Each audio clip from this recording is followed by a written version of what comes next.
Great. Good morning, everyone. In accordance with Sections 45 and 53 of the Planning Act 1990 as amended, this meeting of the Committee of Adjustment of the City of Toronto is called to order. My name is Larry Clay, and I'll be chairing today's session. Panel members today are Zahir Bayat, Yim Chan, Nazila West, and Ryan Bissonette. And our Deputy Secretary Treasurer is Sabrina Salatino.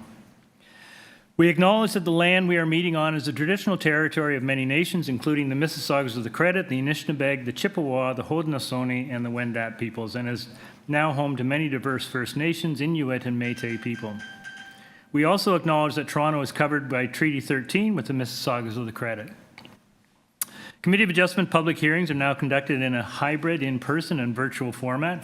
Some applicants and participants will make their submissions in person, and others will participate virtually by electronic means through WebEx. The meetings are also streamed on the Toronto City Planning YouTube channel, and anyone wishing to view the hearing may watch on YouTube. Those who want to participate virtually and have registered in advance will be connecting with their computer or telephone and have the option of participating via video or audio only. When your item is called, you'll be unmuted by the moderator. For both in-person and virtual participants, Committee of Adjustment staff will share presentations submitted in accordance with the written submission deadline. People attending in person today who want to receive a copy of the decision of the committee on an application must fill out a decision request card, and those participating virtually need to submit a written request for a decision by email. If you do not agree with the decision of the committee, you may be able to appeal the decision to the Toronto Local Appeal Body or, in some limited circumstances, to the Ontario Land Tribunal. However, the provincial government amended the Planning Act and generally removed rights of third parties to appeal Committee of Adjustment decisions. Only the applicant, the Minister of Municipal Affairs and Housing, specified persons and public bodies are permitted to appeal decisions of the Committee of Adjustment. Appeal instructions are set out at the bottom of the decision of the committee. Today, I'll call each item in the order listed on the agenda. Where an application is uncontested, then the agent or applicant may proceed with their presentation if desired. When the committee does not require a presentation, applicants are to advise the chair should they wish to speak to the committee. The committee may also ask questions and/or take the matter into committee for a decision. Each speaker, including the applicant, will be given a maximum of 5 minutes to address the committee, and I'll comment when you're reaching the 5-minute mark. Any presentation or other materials you wish to submit to committee must have been emailed in advance of the hearing. Staff and committee members cannot accept materials at the hearing. When addressing the committee, please clearly state your name and address, and please remember to confine your remarks to the matters outlined in the application. The applicant will proceed first and will make a presentation to the committee. Then, individuals either in support or opposed to the application will be invited to speak. Generally, we call on speakers in the hearing room and then those participating through WebEx.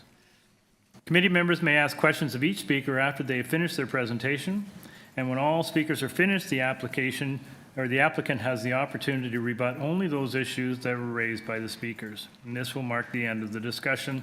The application will be taken into committee for decision. Madam Deputy Secretary Treasurer, any minutes to confirm? Good morning, Mr. Chair and panel members. Yes, the minutes from the September 18th, 2024 hearing. Can I have a motion to approve? Sure. Moved by Mr. Bayat, seconded by Ms. Chen. All in favor? Those minutes are adopted. Any files to be closed today? Through you, Mr. Chair, see none. Any declarations of interest, panel or staff? None. See none. Any deferral requests for this morning's session? Through you, Mr. Chair, see none for this morning. Okay. All right, then. We can move on to item number 1. This is 66 Innes Avenue. This is an application to alter the existing one-story detached dwelling by constructing a complete second-story addition, also to remove the enclosed front porch and construct a covered front porch. Committee has before it a copy of plan of survey, site plan, floor plans, and elevations, 3 photographs of trees on the subject property, and we have advisory reports from Metrolinx and from Urban Forestry. Through you, Mr. Chair, we do have the agent online. No registered speakers for this item. Good morning. Mr. Perez. Hello, good morning, Chairman and committee members. My name is Eddie Perez. We're at 537 Rogers Road. We're the designers and the applicant for this application. This application is pretty straightforward. We're just adding a second floor on top of an existing one-story dwelling. And all the encroachments are existing situation. The only thing is that we're going to be moving them up to the second level instead of the first level.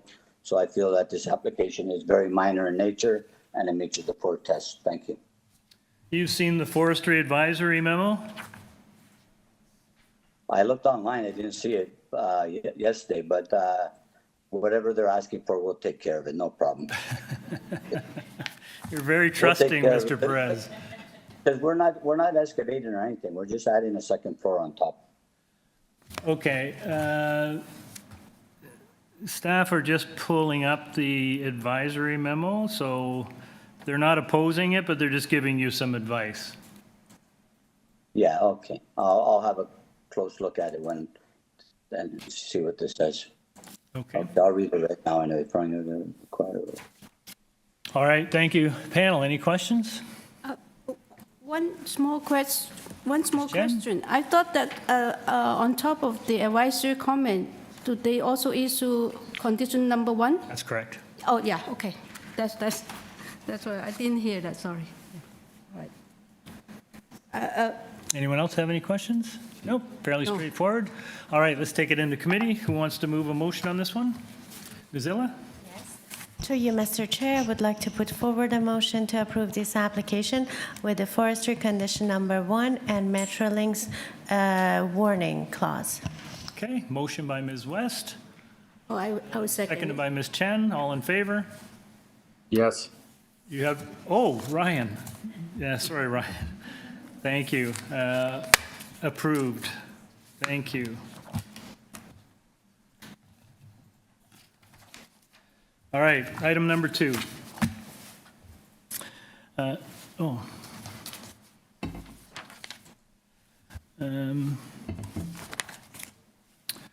547 Broadview Ave. This is an application to alter the existing 3-story semi-detached dwelling, which is a duplex, by constructing a rear ground floor deck, a second-story deck. There are a total of 2 residential units on this lot. Committee has before it a copy plan, a survey, site plan, floor plans, and elevations, 5 photographs of trees on the subject property. Decision number A0770/06TUI affecting the subject property, and a digital rendering of the proposed decks. Through you, Mr. Chair, we do have the agent online, no registered speakers for this item. Good morning, sir. Good morning, committee. Thank you very much for the opportunity to present my case. My name is Jeremy Griffiths. I'm the owner of 547 Broadview Avenue. I'm applying for a rear deck variance and rear yard parking for 2 vehicles, 1 for each of the apartments, which I believe are minor variant changes. I believe that the proposed upper second floor deck is desirable enhancement for that rental apartment. And I believe that the intent and purpose of the bylaw is generally maintained.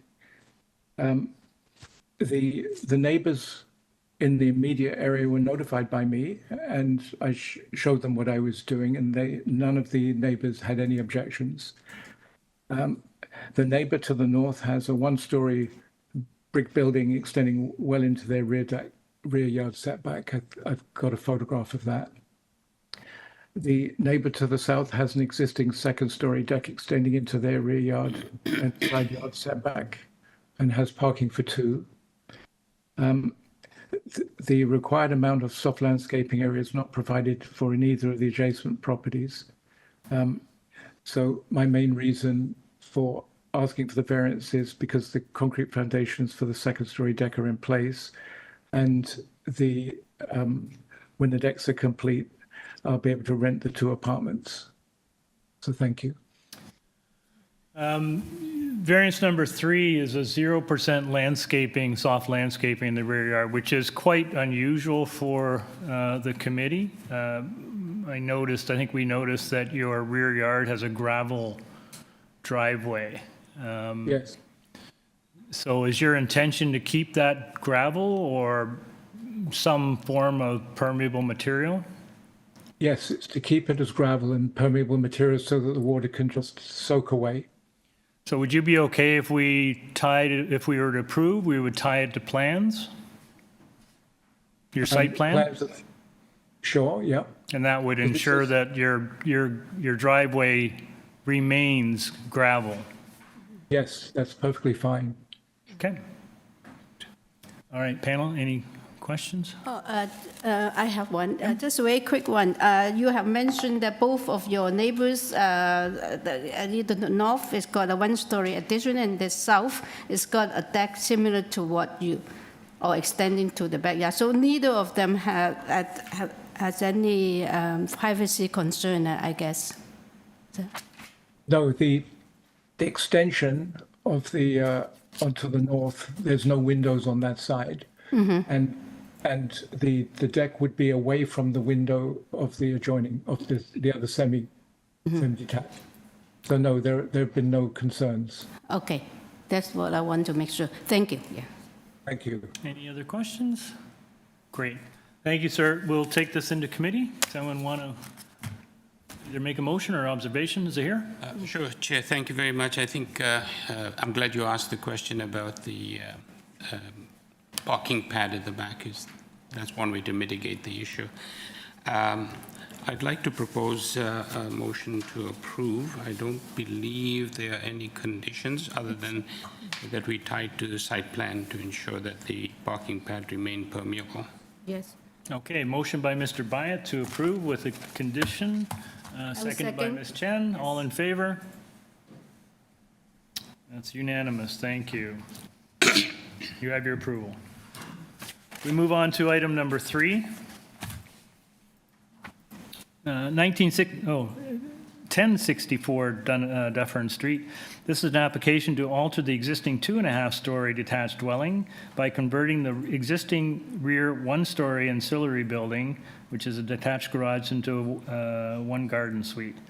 There will be a total of 3 residential units on this lot, 2 units within the existing dwelling and 1 within the ancillary dwelling. Committee has before it a copy of plan of survey, site plan, floor plans, and elevations, 3 photographs of the subject property, cover letter from the applicant, and decision number A0321/23 TUI affecting the subject property. We have staff reports from Urban Forestry and correspondence in opposition from 49 Russet Avenue. Through you, Mr. Chair, we do have the owner on the line at this time to speak on behalf of this application, and we do have 2 registered speakers in Great, thank you. interest. So Duncan, we're going to unmute you. Hello, can you hear me? Yes. Okay, good morning, everybody. Thank you for taking the time to review this. Essentially, Sorry, before you go, can I get your full name and address, please, sir? Yes, Duncan Cameron, 1064 Dufferin Street. Where I live is 73 Stafford Street in Toronto, Ontario, M6J 3 Robert 1. Okay, before you start, this is the one where forestry is requesting a deferral? Did you see the forestry report seeking a deferral of this application? I saw a report. I didn't think it made sense because we're not constructing or building anything. We're not moving any, we're not digging.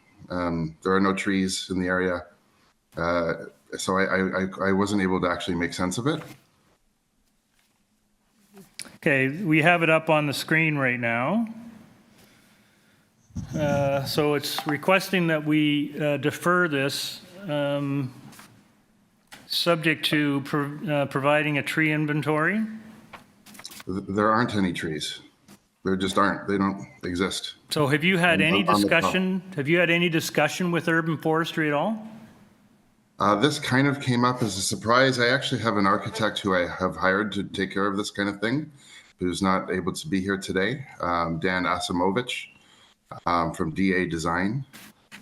He kind of made me aware of this yesterday and said it doesn't make any sense. So I do apologize. I really would argue that a deferral is not necessary, and I would hope that you decide not to defer. I don't see that there's a reason to.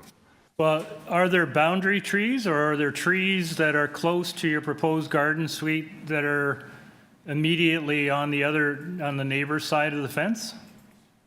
No, not really. And I believe the neighbor is here today behind the garage at 49 Russet.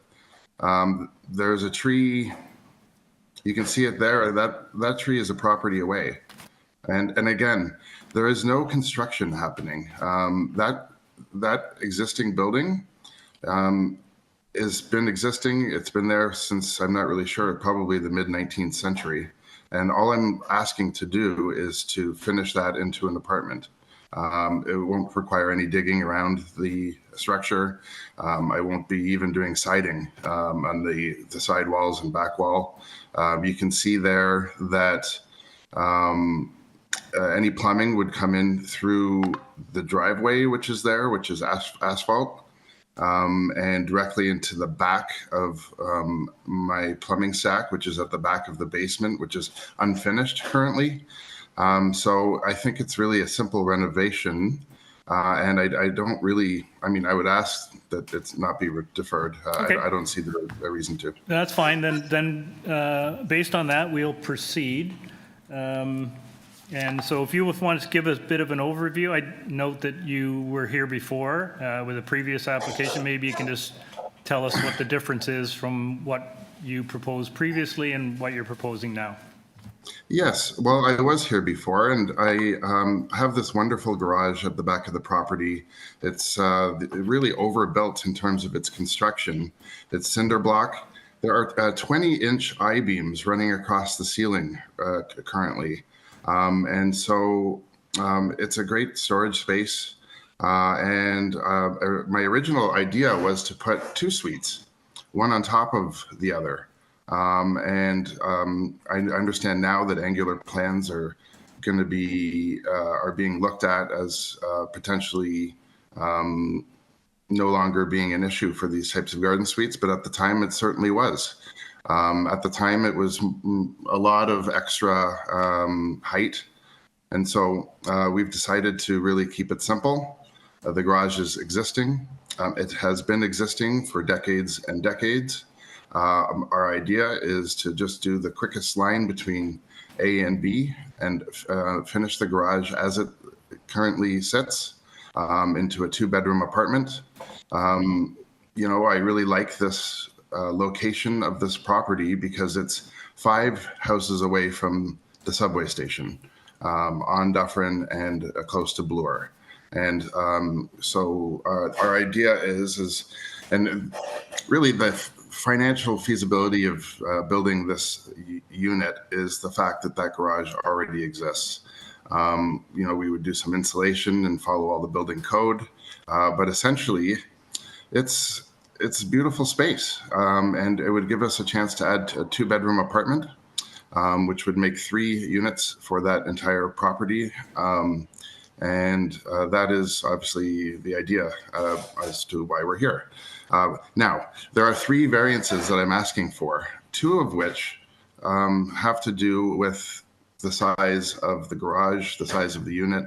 And again, it's really only because it's existing. And so I don't plan on expanding that space. I'm just going to use what's there. Those 2 variances are very minor, you can see in terms of the percentages. The last one is for softscaping. The garage as currently, the driveway in the backyard as it currently exists is 100% asphalt. I will be introducing some softscaping. I just wanted to leave a little bit of room for a parking spot. And so those really are the 3 variances that I'm asking you to consider today. You know, I'm not often at the committee here, so if you have any questions, I'm here to talk. And I understand that there's a letter, not of an objection, but a letter of concern from the neighbor at 49 Russet. I'm very happy that she's here today, and I'm looking forward to speaking to her and seeing what kind of concerns that she might have, in hopes of working with her regarding those as well. Great, thank you, sir. Well, maybe we could go to our first speaker. Through you, Mr. Chair, we'll unmute Margaret DeCruz. We also have Susan DeCruz listed as well. I don't know if they're both sharing 5 minutes or if they're just going to have one person speak. So Margaret? Hi. Hi. Yes. Hello, Duncan. Good to meet you. So I'll just start. Margaret DeCruz. I'm sorry for interrupting. Could you just give us your full name and address, please, for the record? Yes, Margaret DeCruz, residing at 674 Willard Avenue, and I am here representing my father, Joaquin DeCruz, who resides at 49 Russet Avenue, just west of the proposed garden suite. And is Susan DeCruz related to you? Yes, she's my sister. Is she speaking as well? Yes, she's on another line. Okay.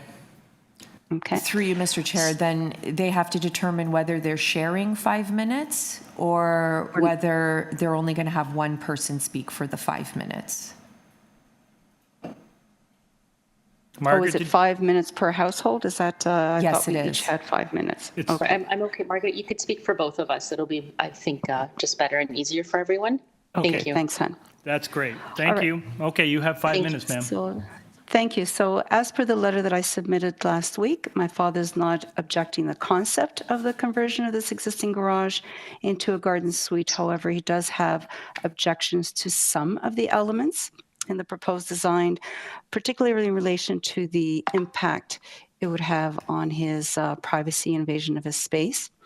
He also has concerns about the impact that downspouts, air conditioning units, as well as heat and dryer exhaust may have in terms of noise levels and fumes coming into his garden. The letter that I submitted has outlined these concerns in detail, and I've also set out what we believe are fair and reasonable requests that can be taken into account in the interests of all parties. And I'm hopeful that Mr. Duncan can, today commit to and assure us of the following. And these would be that both west-facing windows would be frosted glass, that the top 2/3 of these windows would not be operable, so the bottom 1/3 of the window would be open outwardly to a maximum of 45 degrees, often referred to as a hopper window, and I included an image in my letter. That a row of 8-foot cedar trees would be planted along the western shared property because there isn't a fence there. The cost to be borne by the owner of 1064 Dufferin. And just for added clarity, and this is the row of cedar trees would only be required for about 2/3 of the length of the western garage because my father does currently have a 6-foot wide shed on the north-facing half, and it's located 30 inches from the proposed garden suite. So I'm not sure if that's something that the Committee of Adjustment is aware of, or if there's any considerations with that. My father's also requesting that all heat exhausts, air conditioning units, dryer exhausts, east troughs be placed on the east-facing garage wall or east-facing garage roof to ensure that adjacent properties are not negatively impacted. That prior consent is needed before accessing my dad's garden during construction, that all debris is cleaned up. And then finally, something I didn't mention in my letter is that we would like to be assured that there are no future plans to convert the garden roof into a rooftop patio. Couple of things. There are 2 perennial bushes behind the proposed garden suite. It's not right next to the property line. And with regards to the garage, it was actually built in the early 1980s. There was an older garage there when my dad bought the house in 79. We went on vacation and came back that summer to find that there had been a new garage built. And those are my comments, and I hope that Mr. Duncan can address our requests and concerns. Thank you. Great, thanks. Many of the items you spoke to would be things that you'd have to deal with the applicant and are beyond the Committee of Adjustment's purview. So we can certainly have the agent come back and respond to that, but we have limitations in terms of what we can put conditions on, just so you know. Okay, yep. Okay, we can have Mr. Cameron back, please. Thank you, thank you for taking the time with this letter. I do appreciate it. I am a good neighbor where I live now, and I plan to be in your family home as well. In terms of exhaust and things like that, right now our plan is to use the roof, everything straight up. Again, my architect will finish with or complete the building set permits, which I'm not exactly sure what those will be because they don't exist yet. But I am happy to work with you. The windows, I had an idea of maybe because the ceilings are so tall, of putting the windows a little bit higher up. I think that would actually give both sides privacy. But I'm also happy to work with you in terms of the type of window.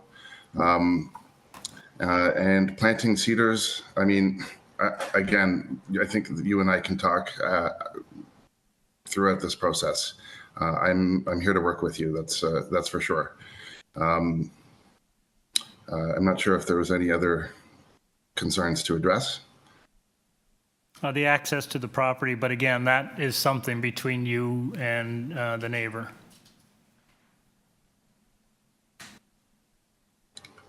So, Mrs. De Cruz, I don't know if, again, we're getting ahead of ourselves here because we don't have a permit and we're not even approved.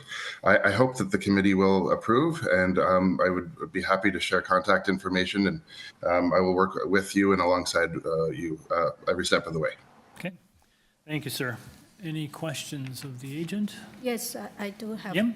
Yes, I have a couple of questions. Actually, I was also sitting on the last panel on the previous application. I think this Yes, is, I remember. Yeah, this is a very big improvement, I must say. But I have, especially that I think that this is a more suitable proposal because instead of two-story, this one has got less impact to your neighbors.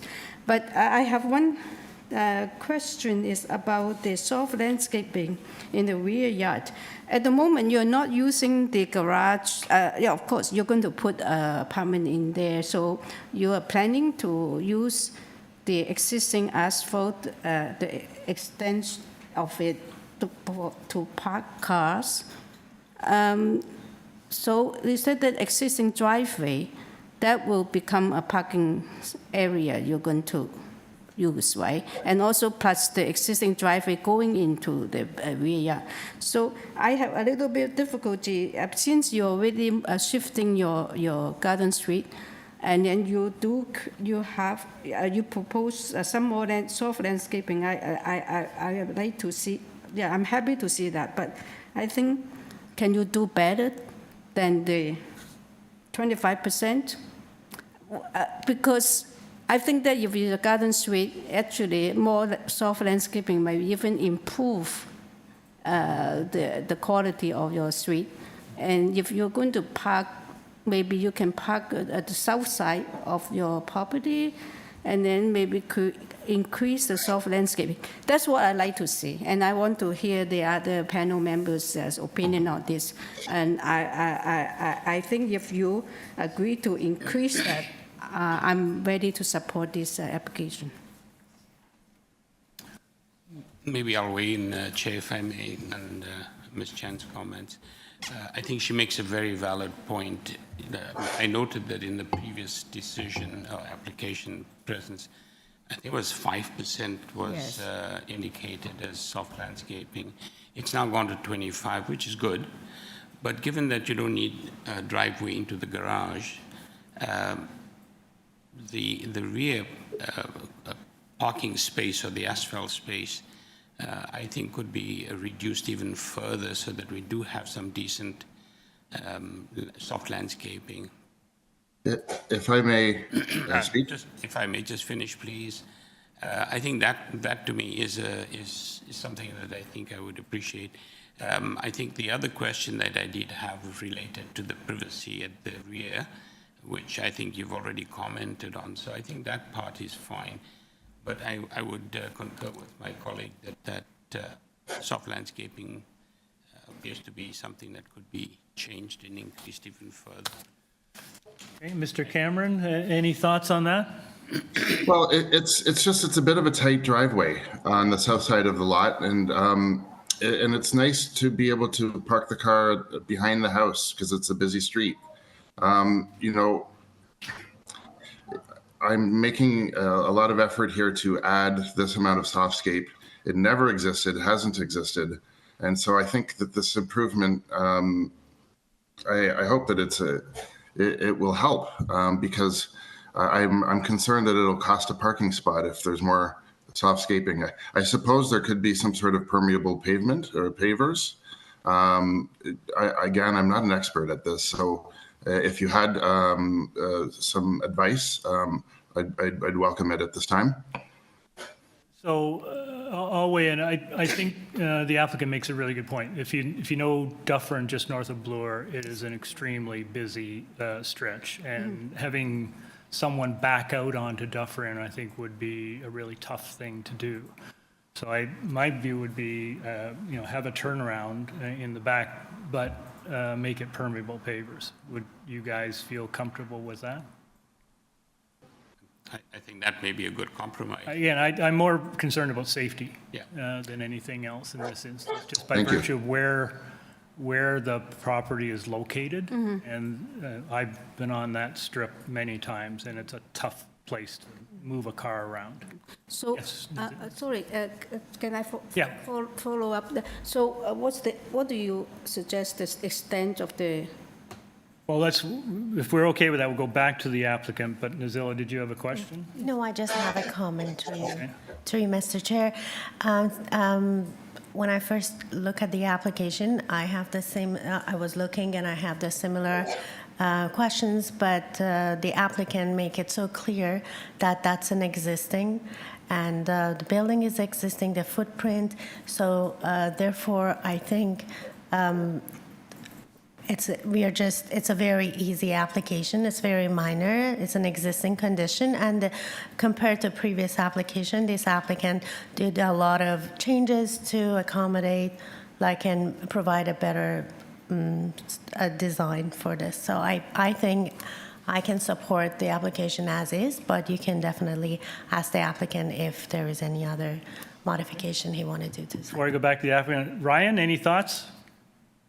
I am actually satisfied with the answers of the applicant, including his dialogue with the neighbor, and I find this application to be minor, and I find it to be supportable from my perspective. Thank you. Great, thanks. So let's go back to Mr. Cameron.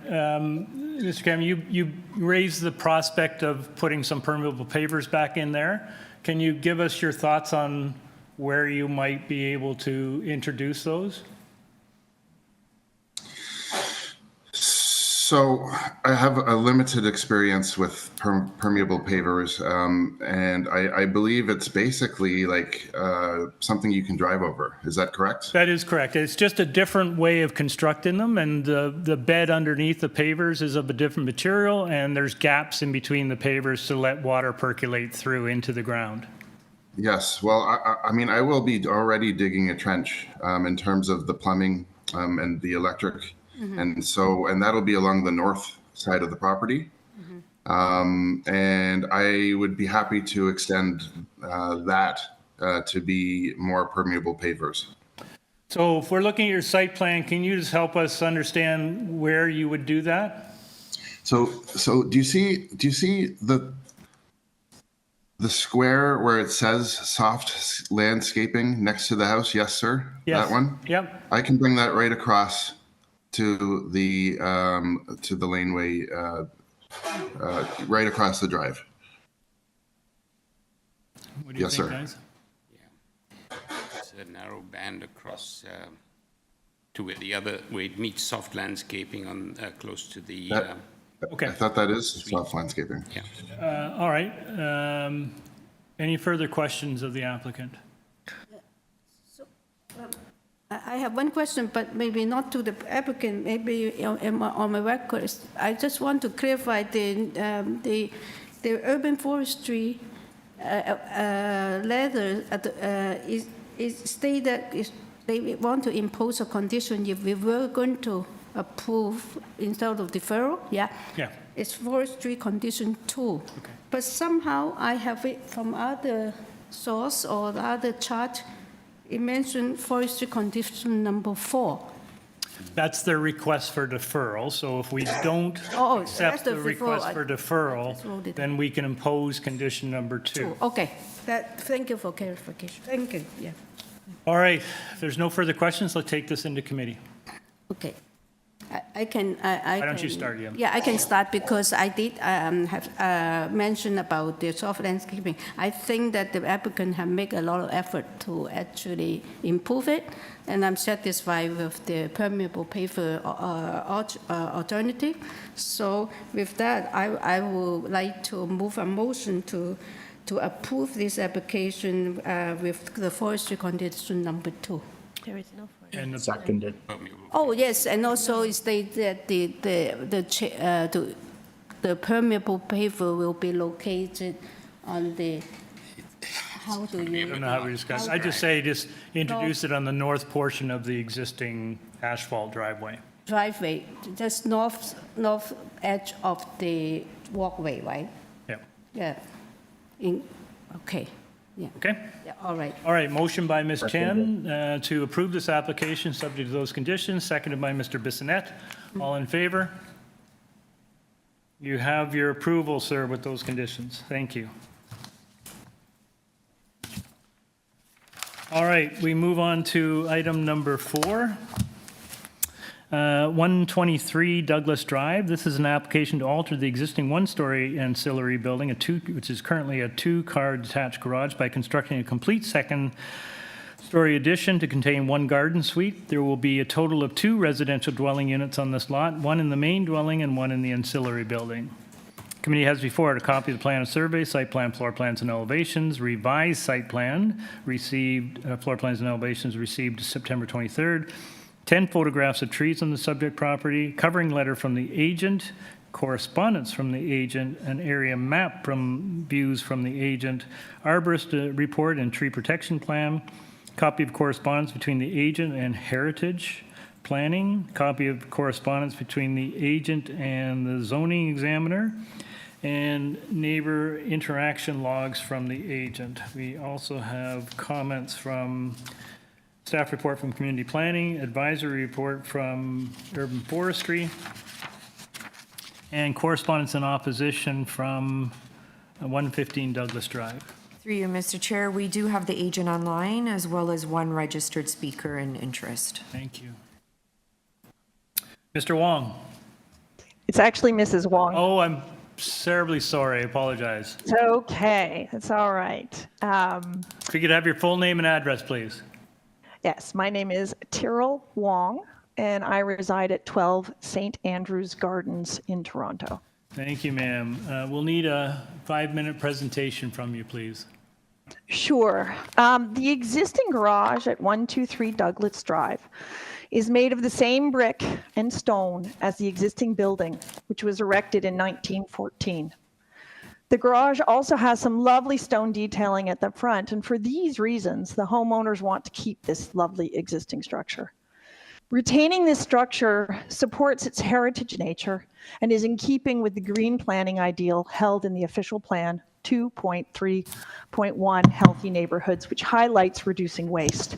And in 3.1 built environment, it specifically mentions high quality architecture, such as those preserved in heritage neighborhoods. We've reached out to Preservation Services, and they have sent us positive feedback on the proposed addition with relation to heritage. There is a border tree, a Scotch elm, which is located at the northwest corner of the 2 existing garages. It is causing some damage to both neighbors' garages. We have hired an arborist to work with urban forestry and to go through the tree permit process. Currently, the neighbors are in discussion and working together to find replacement trees to provide privacy along the property line. They will both be working with urban forestry towards an acceptable solution. Using the existing masonry structure, we are minimizing the impact on the rest of the mature trees in the adjacent yards, of which there are many. 2 very large ones can be seen on our arborist report. By leaving the garage where it is, we are not disturbing the existing mature landscape. As you can see from the photographs, the landscaping at 123 Douglas Drive is extensive. These are shown on my submission A1.3. Toronto is trying to increase the number of dwelling units in Toronto, and there are many existing properties that have existing structures that would be easily reused with less impact on urban sites. We are one of those, and so many of these will require minor variances. We have been working with the city planner, Laurie Sturden, to minimize the impact on the site. Currently, the existing garage is surrounded by 3 other existing accessory garage structures, one at 119 Douglas Drive and one at 10 and 8 Edgar Avenue. These existing structures act as a visual and a physical barrier for most of the properties surrounding 123 Douglas Drive. As you can see from A1.2, it shows 3D views from each of the adjacent backyards towards this proposed new second story. Where there is not a physical barrier shielding the southwest corner, we increased the slope of the roof, and that lowered the height of the eaves to within the 4-meter height restriction, or just above the 4-meter height restriction. This was acceptable to the planning department. On A1.2, you can see this in the 3D view in the upper left-hand corner that shows it as seen from 8 Edgar Avenue. The elevations provided in our package, A0204 through 07, show in red shading the small portion of the building that exceeds the allowable angular plane. Only a very small area at the top peak is above the allowable 6-meter ridge height. We are also increasing the overall grass area in the rear yard. The existing paved driveway from the back of the house to within 1 meter of the existing garage will be removed and replaced with a grass with an underground substructure to allow for cars to drive over it. While calculating soft landscaping, a driveway is not part of the calculation. But in reality, we're actually adding 21.75 meters squared, or 234 square feet of new grass. This was discussed with our planner, and they thought that was an appropriate way to improve the water absorption of the site. This increase in grass area is in keeping with the official plan for healthy neighborhoods, where it mentions specifically better managing of storm runoff water. In closing, we believe the visual impact of our addition is minimal, and the variances are minor, especially when the building is being shielded by mature trees and other existing garages. To comply with the required bylaws by moving the structure would negatively impact the site, the existing heritage structure, and it would not decrease the visibility of the already shielded building. The owners have reached out to all directly affected neighbors, in person or by mail, including the one that has the letter on file, and got to talk to them directly yesterday. We have connected with all the City of Toronto departments that have jurisdiction over the permit process. We did this early. We have demonstrated our willingness to make the appropriate alterations to minimize our impact. And I would ask this committee to take all this good work into consideration when making their decision. Thank you. Thank you, ma'am. Any burning questions before we go to the speaker? No? We'll take our speaker. Through you, Mr. Chair, we will unmute the owner at 145 Douglas Drive.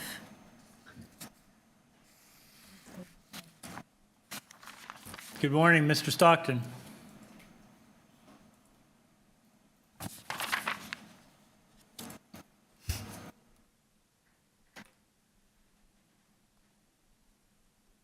I have no questions. Sorry, is this Mr. Stockton? Yep. Just for the record, your full name and address, please. Andrew Stockton, 145 Douglas Drive. And you have no questions? No questions. Okay, thank you. All right, panel, any questions of the applicant? Ryan, I can't see you. I think we're okay. Do you? But can I ask a very quick one? Sure. Yeah. I have looked at the drawings, and since there's a height variance for your garden suite, do you agree if we were going to approve to tie the approval with all the elevations? Yeah. I think the planning committee. Yeah, planning, I think Oh, planning- that's, okay. So, okay, I didn't read. planning's ahead of you. All right, so at least we have the same opinion. Okay, thank you. Is it here? I'd like just to make some comments. I think the presentation materials were really very helpful, particularly I think the area map, and I believe there's another one that shows the visual impact from surrounding areas. So I think that really helps a lot. Also, if I'm not mistaken, I think there's about a 10 meters space between the main property and this structure. It's actually really quite a nice looking structure, and I think it will have minimal impact. And so I think this is a very supportable application. Great. That was a comment, not a question, right? A comment. Okay, so fair enough. Just to Ms. Wong, you've seen the forestry advisory report?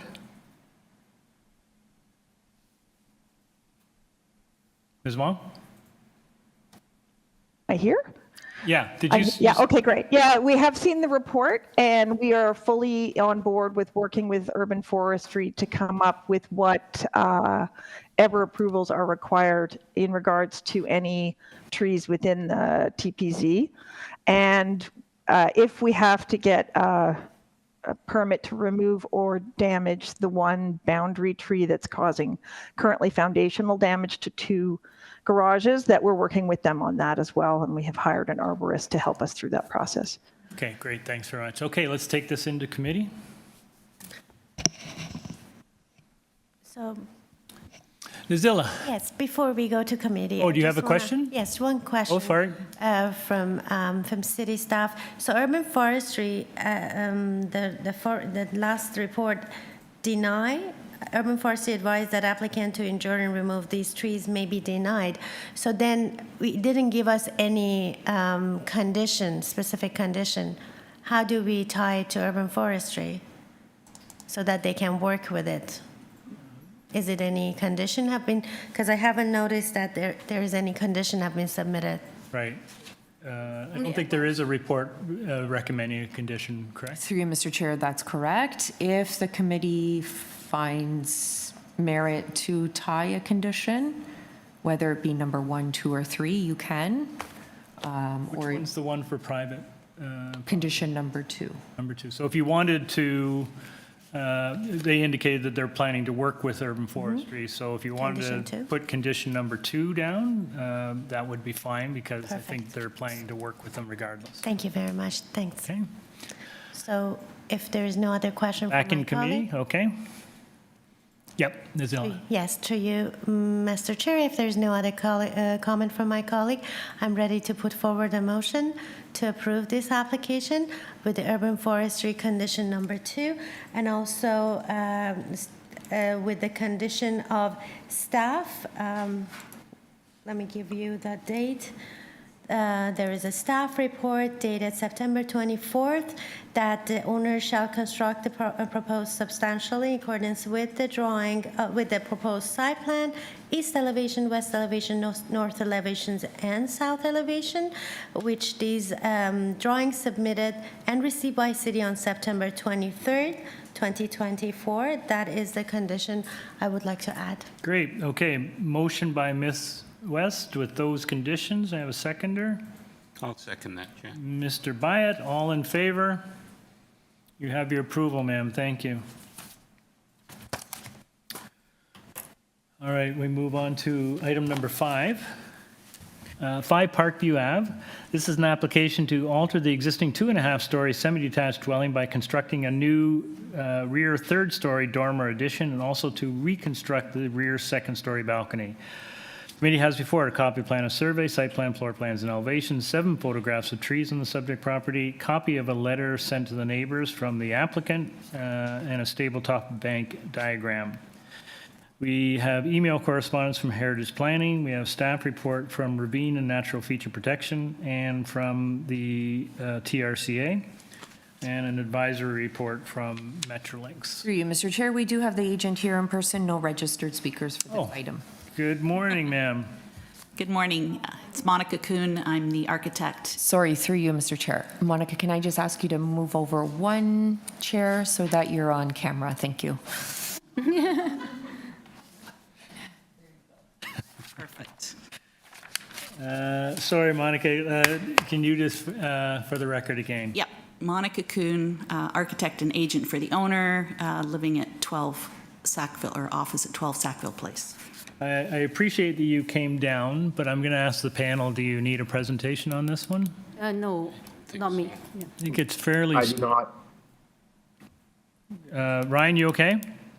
I'm okay. I do not need a presentation. Great. I think, Monica, you've brought us a fairly straightforward one, so we don't really need a full presentation today. Thank you for coming down. Before we go into committee, is there anything you'd like to share with the panel? No, the only thing is that my client did talk to all of the surrounding neighbors, and I have a list of 9 signatures of approval, but we had that too late, so we couldn't submit it to you, but just so that you know. All right, thank you. That's good to know.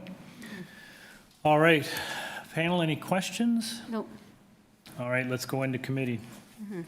Oh, Who wants to start this one off? Yim? Oh, I can start this one off because it's to say straightforward, and then I know the architect has a lot of experience working with heritage, and they have no comment on this one or no opposition. There's within natural feature protection, they have advisory comments but no conditions. So I will move for approval. With the advisory comments. Okay, Yeah. with Metrolinx advisory. Motion by Ms. Chan to approve, seconded by Mr. Byatt. All in favor? You have your approval. Thank you for coming down. Thanks very much. Number 6, 154 Roxborough Drive. This is an application to alter the existing 2.5-story detached dwelling by constructing a new rear 3-story addition. The existing rear 3-story addition will be demolished. A rear ground floor patio with an in-ground swimming pool, a rear second floor deck above the ground floor, a rear third floor deck above the second floor, and a basement walkout with a patio. Also to alter the existing 1-story auxiliary building by constructing a 2-story east side addition, which will contain a 2-car garage and 1 garden suite. Phew. Committee has before it a copy of plan of survey, site plan, floor plans, and elevations. Revised site plan, floor plans, and elevations received September 24th and again on September 25th. A red line zoning notice, revised zoning notice received September 26th. Red line public hearing notice from the agent received September 24th and September 25th. 15 photographs of the subject property. Covering letter from the agent received September 24th and September 25th. Copy of the letter sent to the agents, to the neighbors from the agent. Project design brief. Copy of email correspondence between the agent and Heritage Planning. Presentation materials from the agent. We have staff reports from Community Planning and Heritage Planning, and 1 form letter in support from 152 Roxborough Drive.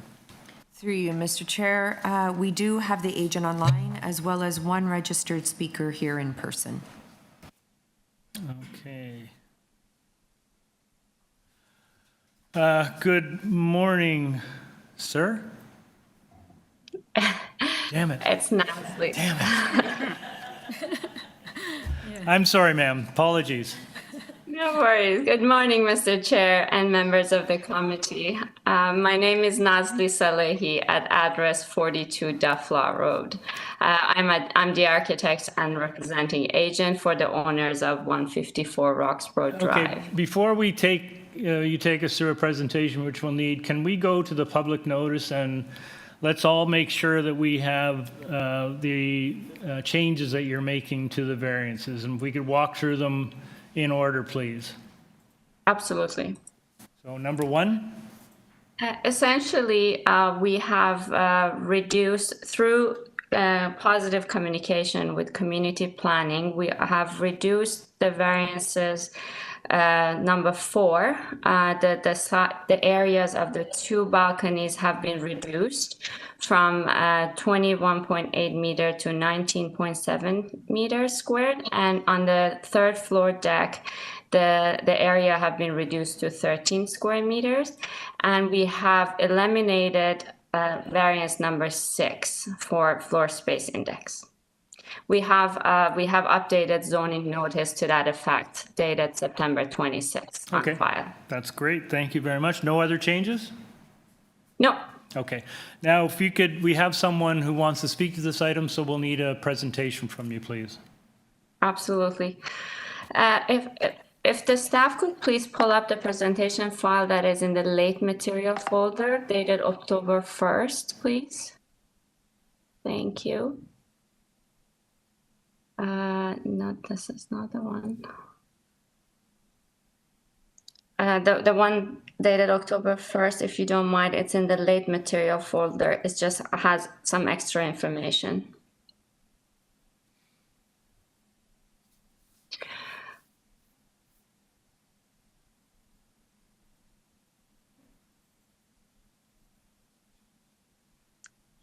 I'm going to start once we're waiting for. Yes, that's the one. Thank you so much. We are here today seeking relief for 5 variances related to the main dwelling and 2 related to the ancillary structure containing a garden suite. The 5 variances for the main house are driven from extensive collaboration with NRRA and Heritage Preservation Services over a 7-month period, which resulted in a considered approach to inform the design and tiered massing of the proposed rear addition for a growing family in this heritage neighborhood. The restriction of keeping essentially all of the front and east side of the original house has resulted in the building length variance, number 2, which is for the most part on the ground floor addition, as you can see highlighted in the next slide. 2nd and 3rd floors are set back respectively as to mitigate the volumetric impact of the rear addition onto the existing Category C building. The extension of the 3rd floor is still in keeping with the 17-meter allowable length and is set back on the east side as well, again to reduce its visual impact. Our proposal essentially only adds 45 square meters to the existing 3rd floor for reference. We are taking advantage of the roof spaces that are automatically resulted from the tiered design of the addition, so we have proposed a mix of green roofs and private balconies. On page 3, you can see the current condition of the site. We are proposing to extend the existing single-car garage into a 2-car garage, and it was logical to add the livable space of a garden suite as part of the same structure as to mitigate the overall impact in terms of size, encroachment, and views. The existing garage is at the property line and is sharing a wall with the garage of 152 Roxborough Drive. Therefore, we were not able to comply with the required setback and 45-degree angle at the rear. Those are variances 7 and 8. If you go to the next slide, you will see the superimposed proposal. And the next one, the height of the addition does not exceed past the ridge of the existing main roof. We're tying the new roof to existing at the same height. This has resulted in the technical variance of the rear wall height. That will be variance number 1. Slide number 7 shows this clearly. The next few slides offer some contextual photographs and graphics to describe the proposal better. Page 10 and 11 show how the proposed addition complements the original building by being subordinate to it and allows its character to be fully preserved with its sloped roofs and 2-story corner tower materially intact. We're also keeping the original roofs and dormers on the east facade. We have a revised staff report from Heritage Planning submitted on October 1st, which supersedes the previous report of September 24th. I'm highlighting this since it came in last minute, hoping that you have had a chance to review it.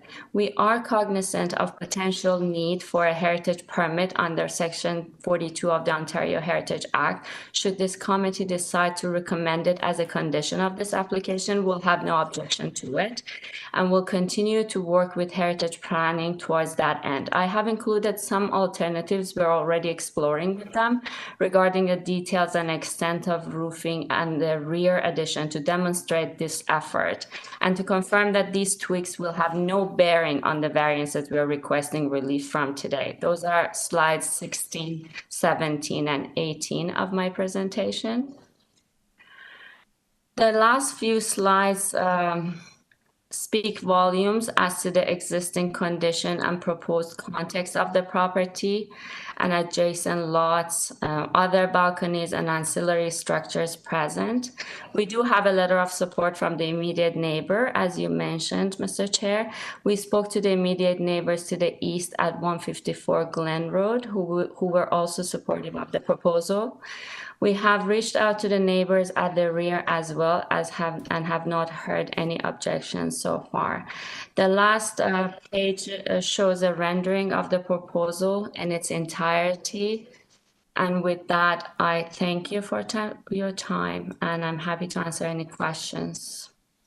Okay, thank you very much. Maybe we'll go to our speaker first. Yes, through you, Mr. Chair, we'll call up the owner at 195 Douglas Drive.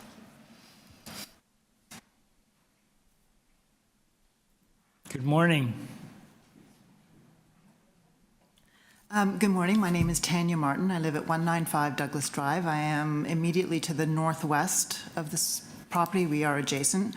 I would like to commend the homeowners. They did do a walkabout to meet the neighbors and extend planning information, so that was very courteous, and I appreciate it. And unfortunately, we were traveling when they came by, so I was not able, and we only just returned, which is why I also did not submit any of my concerns in writing prior to this meeting. So my apologies to the owners of the house.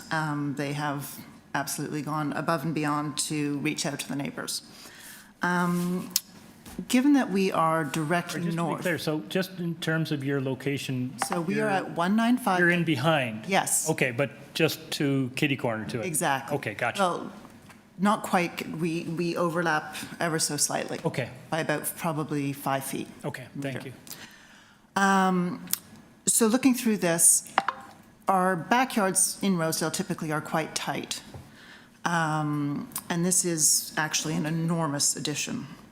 And I would suggest that, number one, above all, one of the charms of living in Rosedale is the extensive green space. And while the houses are quite close together, we do enjoy a degree of privacy. The extent of this addition is sort of extraordinary, to be honest. There are variances, significant variances requested for height. I believe at 25% above the existing limit, from 8.5 meters to 10.7 meters in height. That's basically almost an extra story. It's 7 feet, or 25% higher. The maximum permitted length is 17 meters. They've asked for a 34% extension, 19 feet longer. And they're on that 19-foot longer extension, they're building a 3-story extension. And then we get to the decks that go beyond that and are not part of the living space calculation because they're external. And they're requesting 1,000% over the limit. There's a 4-meter square limit on these outdoor decks, and they're asking for something that's 10 times that allowable amount. Even with the newest reduction, is still closing in on 40 meters square of outdoor decking. If we were to repeat that same extension on our house, we could probably walk out on our similarly third-floor glass patio and reach across and ask for toothpaste. Like, it's extraordinarily large. And it does significantly impact the houses all around it in the rear. Furthermore, if these sorts of variances are permitted, if every house on the block were to have these variances, there would be no green space left in Rosedale. It is excessive. I appreciate the efforts they've gone to the front of the house. It's a beautiful house. It sits prominently on Glen Road opposite the church. It is a significant heritage property. But the rear must be considered too. I do have a further concern with their garage extension and house in that we have a very old maple tree in our backyard that does provide us some privacy. And I would just like reassurances that that will be protected. Okay, thank you, ma'am. Thank you. Panel, any questions of the speaker? Priscilla? Yes, not a question, just a comment that urban forestry have no condition on this property as far as I know. Is that correct? I don't see any, no. Yeah, so the neighbors had a comment that they had a concern about the trees and greenery, so I just want to state that urban forestry had no objections. Okay. It was just a comment. So the Thank tree you is very in much. your property, is it? Yes. Yeah, It is right against the property line and overhangs their property. so it's a boundary tree. Yes. Okay, thank you. Okay, thank you. Anything more? Thank you, ma'am.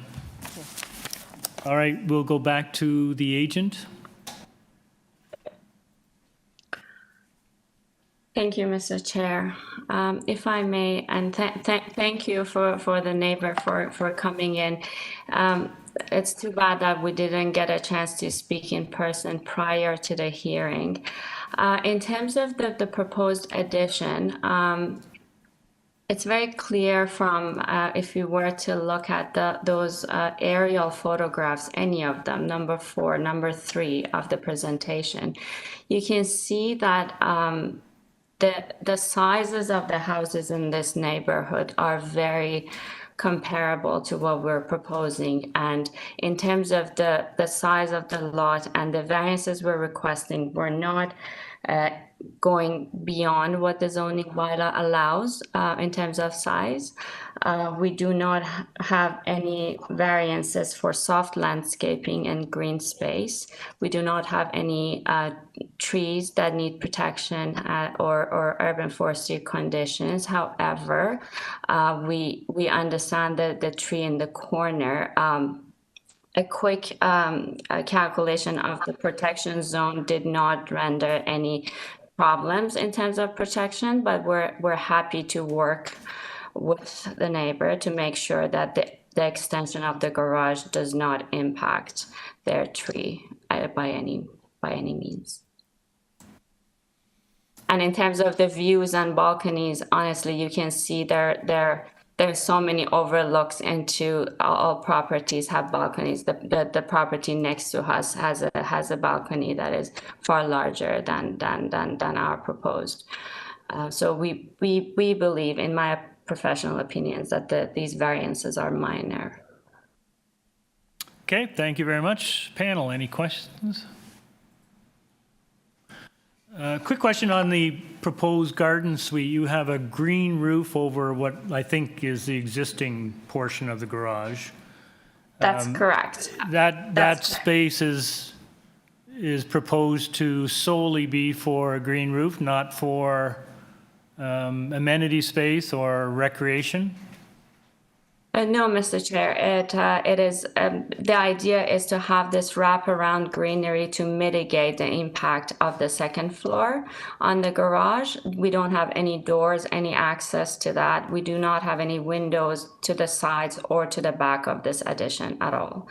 And through the conversation with community planning, we've actually reduced the size of the second floor even further to allow this green wraparound to be larger to offer some visual buffer as well. So those reductions that you made with community planning, those are reflected in your revised plans? Absolutely. Okay. Zahir. Let me just ask a quick question. On your site plan, the proposed site plan, there's an area of what looks like large patio stones. I wonder if it'd be okay if we put in a condition that those patio stones be permeable? Yes, that is our intention, actually, to make sure drainage. Thank you. And I did note that I think it's the third store balcony that you have. It's set in on both sides, so I think south and north side, so they don't require privacy screening. They do not. In fact, we did bring up the screening on the third floor with the neighbor to the west, and they preferred that the glass railing is better, and so we left it as that. Okay. Just one other question, if I might. I think Heritage had a report, and the report says Heritage Planning respectfully requests that the application be deferred. That's superseded. Or refused. Has that been dealt with? Yes, this report has been superseded by a revised report that was submitted on October 1st. Wonderful. Thank you. Do we have that? Through you, Mr. Chair, it's presented on the screen. Thank you. I do have a question. Okay. You have mentioned you have reduced the size of the platform, right? If you go to the revised plans on your second floor plan and also the roof plan, the rear balcony still saying that it is 21.8. You go to the drawing revised A, I believe it's A4, or let me see. That's your revised plan, right? It's the second floor plan, proposed second floor plan. Yes, ma'am. Are we looking at the drawings dated September 26th? I only look at the revised site plan. I do not know. Okay, it's A3, second floor plan A3. Let me see the date. Do you have? Oh no, my question is, it's not the big question. It's still stating that the area is 21.8. I just want to know, you're going to reduce it to 19.7. How do you do that? You're going to put some plants on both ends, or what? How do you do that? Yeah. It has already been revised. As I mentioned, there has been several revised plans submitted. That's my question. So I'm still looking, even so it says revised plans, is still. Yes, this is the correct one. This is the correct plan that we're looking at. Yeah, if you look, zoom in, your area is still saying 21. There must be an error. Oh, if you look on the supplementary, in the supplementary, there's revised plans that are submitted. It does have the new square footage on it. So it seems the one that is currently on the screen does say 19.7. So what's the difference? Is it like shallower, or because it's both of them is a full length of your house, right? You haven't reduced the length of the width of your house. Yes. So are you reducing the sort of depth of your balcony? The size of the addition was reduced in the last revision. We have shaved off, you see that yellow line? We have shaved off 1 meter of the addition towards the east side now. Okay, but the balcony, how come it became, it was 19.7? How do you get that reduced? I just try to understand. It was reduced.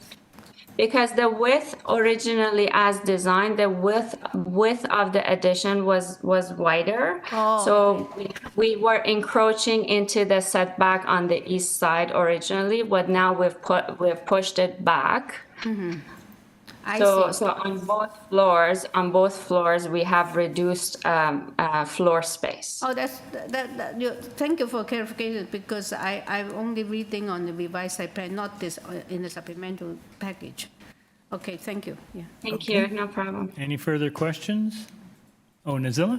Yes, just a question from city staff regarding the the Heritage staff report on our package. We received September 24th and the October 1st. Is it this one that is? So can we just subject it to this report? Yes, through you, Mr. Chair. Then this report was received yesterday, October the 1st, imposing the one condition. And so if the committee is to find merit to approve, then it can be based on this condition. Perfect. Thank you very much. And through you, Mr. Chair, I have a question from the applicant, the same question you asked regarding the update drawings that they submitted. I just would like to confirm that the drawings that, because we receive a planning staff report with a condition on September 24, 2024, is the revision reflect those modifications that you already mentioned regarding the balcony reduction? Through you, Mr. Chair, yes, they do. Perfect. Thank you very much. I know our chair asked the same question. I just want to clarify it one more time. Okay. All right, Ryan, you okay? I'm good. Yes, thank you. All right, any further questions? Let's take this into committee. Who wants to kick us off? Nazila? I would like to. Oh, sorry, Ryan? Ryan. Sorry. Yes, Ryan, go ahead. Yes, I wanted to put forward a motion to support all the variances in the application with the two following conditions. Planning condition 1, the main house to be constructed in accordance with revised plans, and the heritage condition of prior to the issuance of building permits, the drawings and plans, elevations and details will be submitted to heritage planning. Okay, that's right. So this is as amended because there's changes to the variances, right? Yes, as amended. Okay, and the planning condition is tying to the revised plans. Okay, motion by Mr. Bissonnette to that effect. I have a seconder, Mr. Byatt. All in favor? You have your approval, sir. Thank you very much. Ma'am.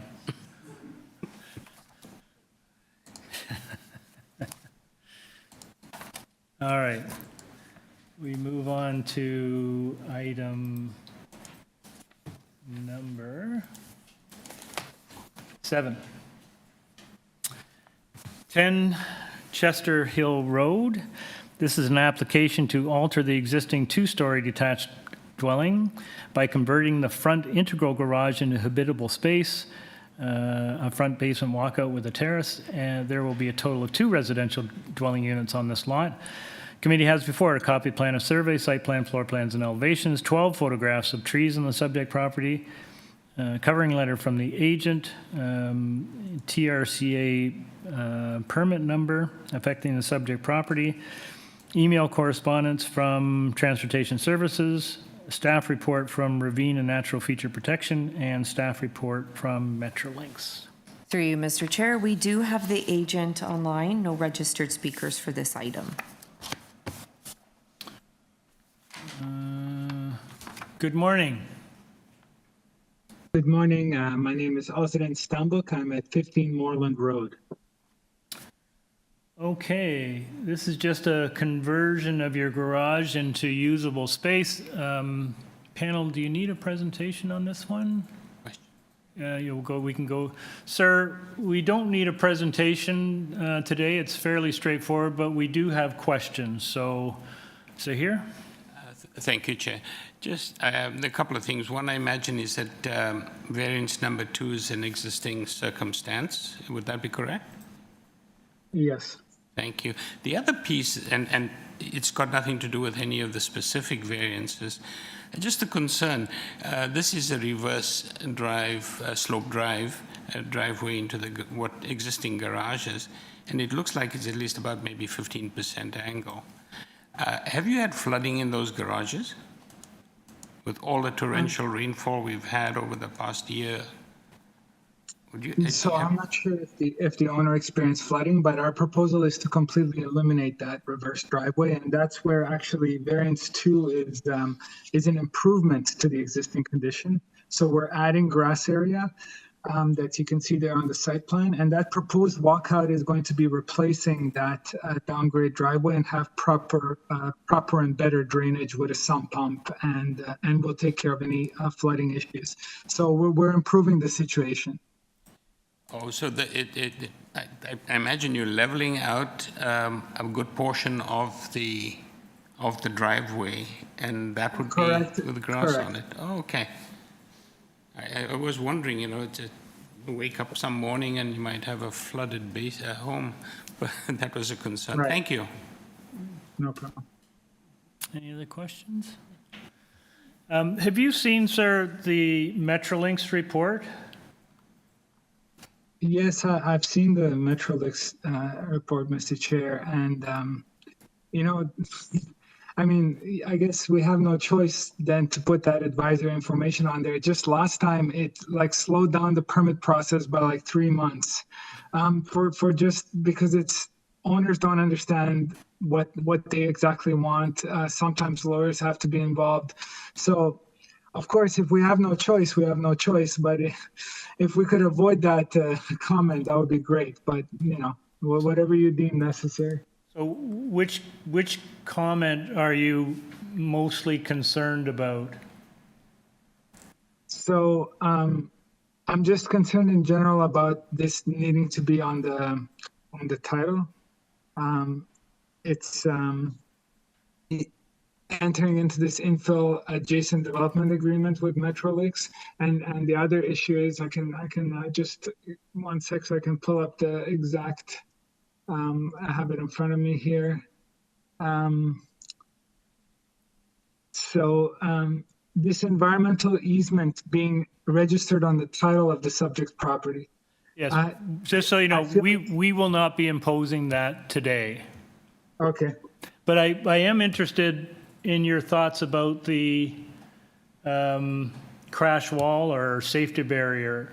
Have you had any discussions with Metrolinx about this?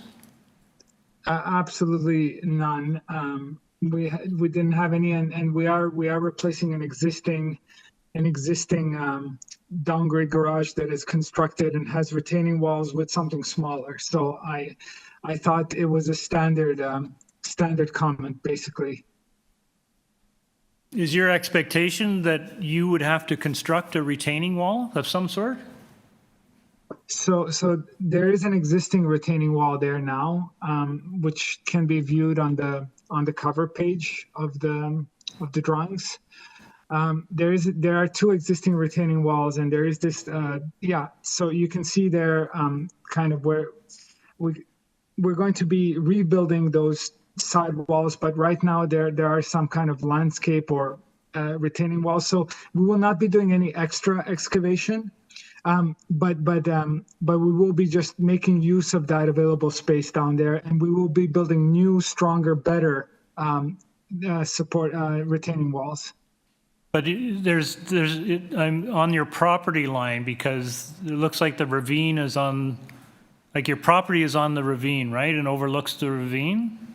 Yes. So is there a retaining wall on the property line that separates you and the ravine?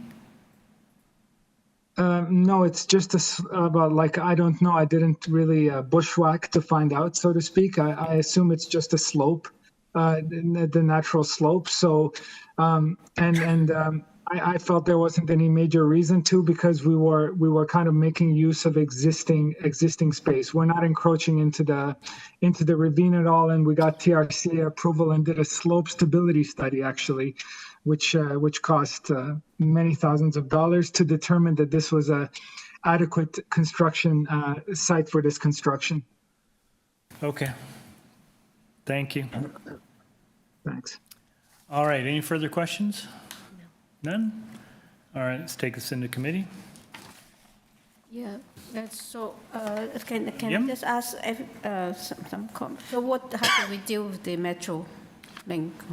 Again, it sounds like it's a standard thing. My guess is that the proposed work that they're doing would probably be satisfactory to Metrolinx. They're not doing anything different. So as part of entering into that agreement, they would have a discussion about what would be required. And it sounds like what he's saying is the retaining walls that they're putting in would be sufficient. I agree with what he said, but then the letter from Metrolink is not It's not clear. titled. Yeah, it's not titled as advisory comment only. This one, it says condition of approval. Seems to be a little bit more serious, and then that's my main Yeah. question. So, I mean, the panel can do what you wish, right? exactly. I sort of tend to agree with the applicants because the proposed construction doesn't seem to actually, what do you call it, change the condition very much. I would agree. Yeah. Anyone else? Ryan, what do you think? Yeah, I find the application supportable. Okay, so, I mean, Sabrina, I'm kind of inclined to, are we required to put these conditions of approval in? Through you, Mr. Chair, it's in your hands, right? If you want to impose the condition regarding the agreement of the safety barrier and the warning clause, you can. Or if you just want to impose the warning clause condition, you can as well. Okay. Yes. That's great. I think that we just, I would prefer just the one warning. Then if Metrolinx has something that they need to pursue with the They still applicant, they can still do that. Yeah, okay. So if that's what we agree, I'd like to put a motion forth for approval with a warning clause from Metrolink, and there's no other conditions. That's correct. Okay, motion by Ms. Chan, seconded by Mr. Byatt. All in favor? You have your approval, sir. Thank you.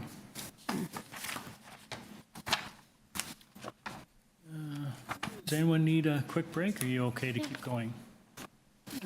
Okay? The panel member. I'm fine for another one. Okay. Item number 8, 406 Northcliffe Boulevard.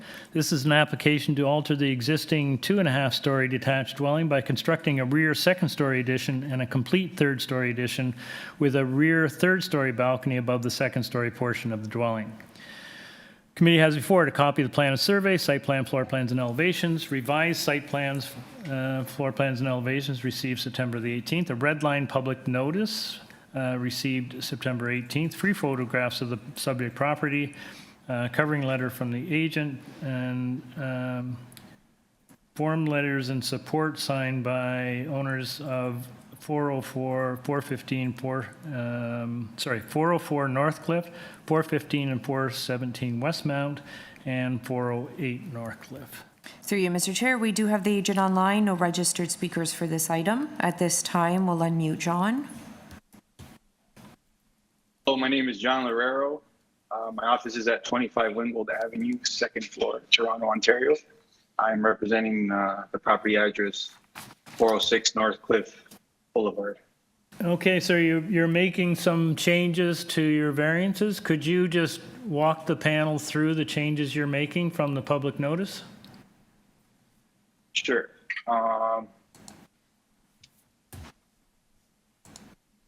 So there was the variance, the item number 4, the maximum permitted area of each platform located at or above the second floor story of a dwelling is 4 meters squared. We proposed originally 25.5 square meters, and we reduced it to 18.37 square meters. Okay. Any further changes? That's it, and that was to the request of planning. Okay. Maybe just a very short presentation, please, John. Sure. So we are proposing a second floor addition at the rear. And then we are proposing a third floor addition with a walkout terrace. And in the process of minor variance, planning reached out to us and advised us if we could please move the privacy screens and guardrails of the terrace half a meter back. So we revised the drawings to reflect this. And they quickly gave us a confirmation email saying that we have no further comments as well. That wasn't uploaded, but we have that as a reference if needed. And that's pretty much it.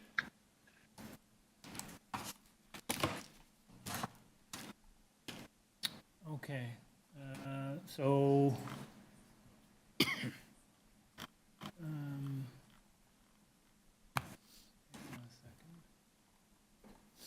all right. Anil, any questions? Zilla? Yes, to you, Mr. Chair. Which of the variants that is before us are existing? I know the variance number 1 obviously is existing. Variance number 2, would you please let us know how many of these 5 variants are existing situation? Number 2 is also, proposed second floor platform is, no,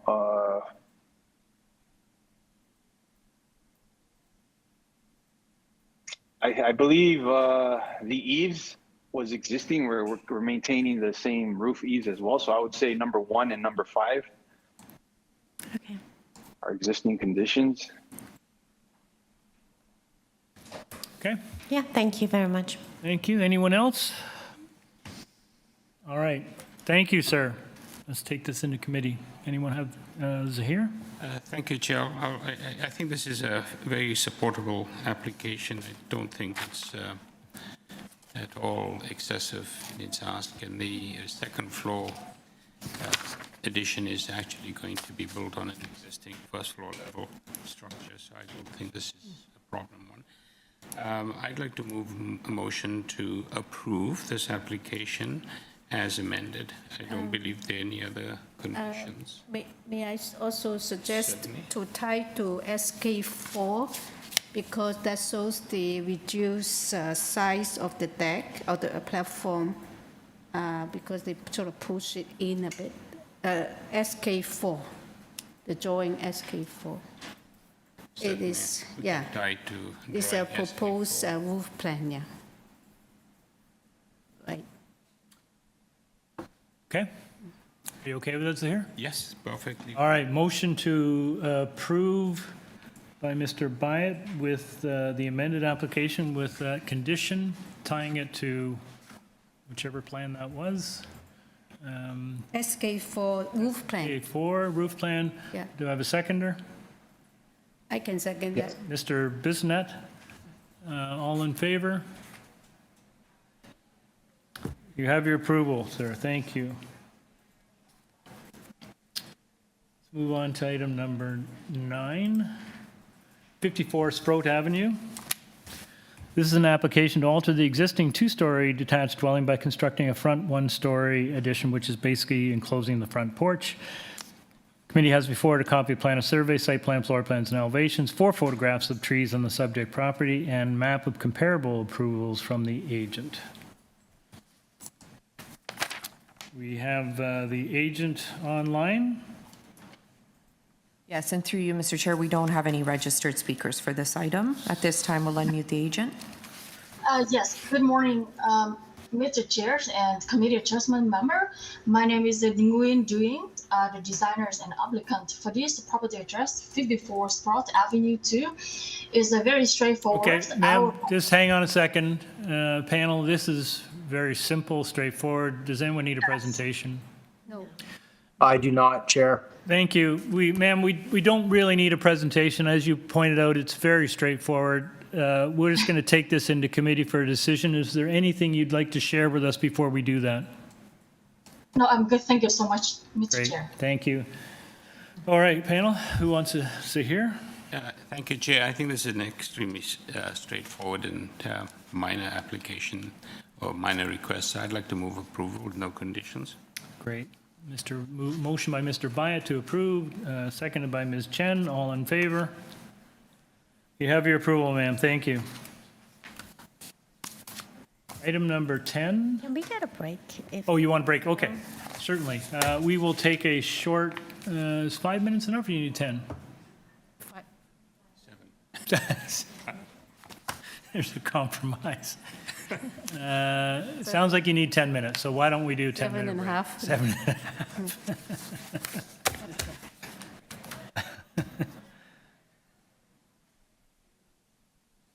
Members, please make sure your video and microphones are turned off. Thank you.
Members, please turn on your videos, microphones, make sure your laptops are muted. We live? All right, we continue with item number 10, 385 Lansdowne Avenue. This is an application to permit the conversion of an existing front and rear enclosed porches into habitable space without an authorized building permit. Also to alter the existing 2.5-story detached dwelling by constructing a new front landing platform with stairs, the existing rear ground floor deck, the rear second-story deck, and the rear third-story balcony will be maintained and unaltered. Committee has before it a copy of the plan of survey, site plan, floor plans, and elevations, 2 photographs of trees on the subject property, and a covering letter from the agent. We have staff reports from Metrolinx and Urban Forestry. Through you, Mr. Chair, we do have the agent here in person, no registered speakers for this item. Good morning, sir.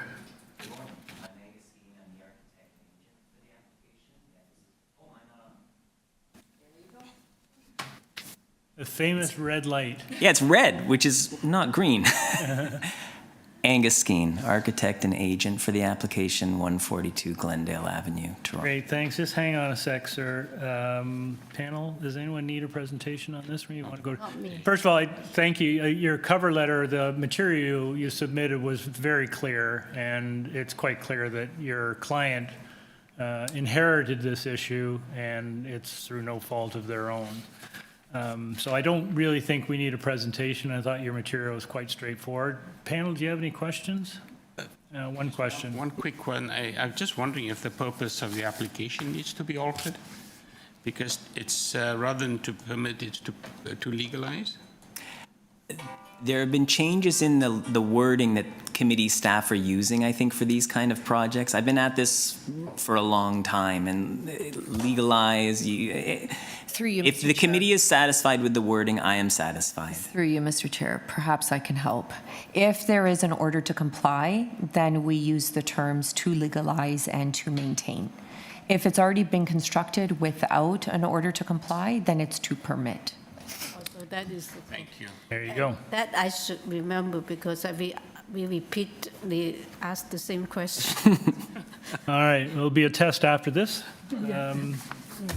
Thank you very much. No questions. I think this is fairly straightforward. Thank you, sir, for coming down.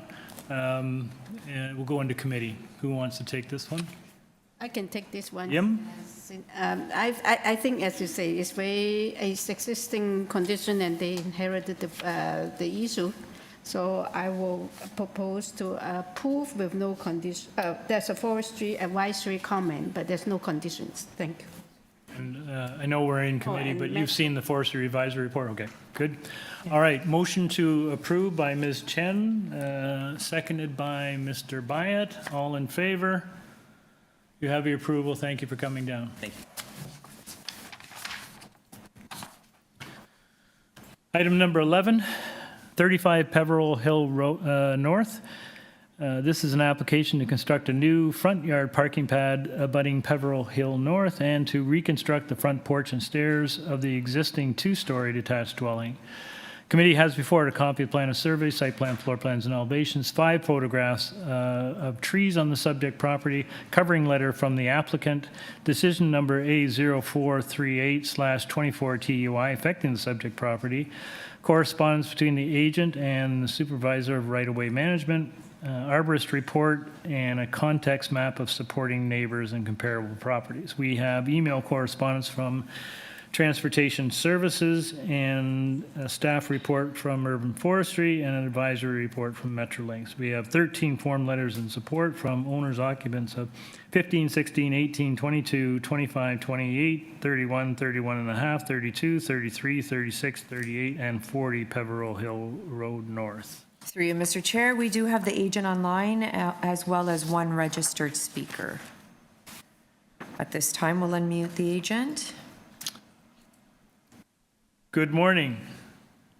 Good morning. My name is Hamid Imami. Sorry, sir. Could you just speak up a little louder? We can't hardly hear you. Sure. My name is Hamid Imami, 20 Crispin Crescent. I'm the agent of the owner, and owner has his own representative on the line as well.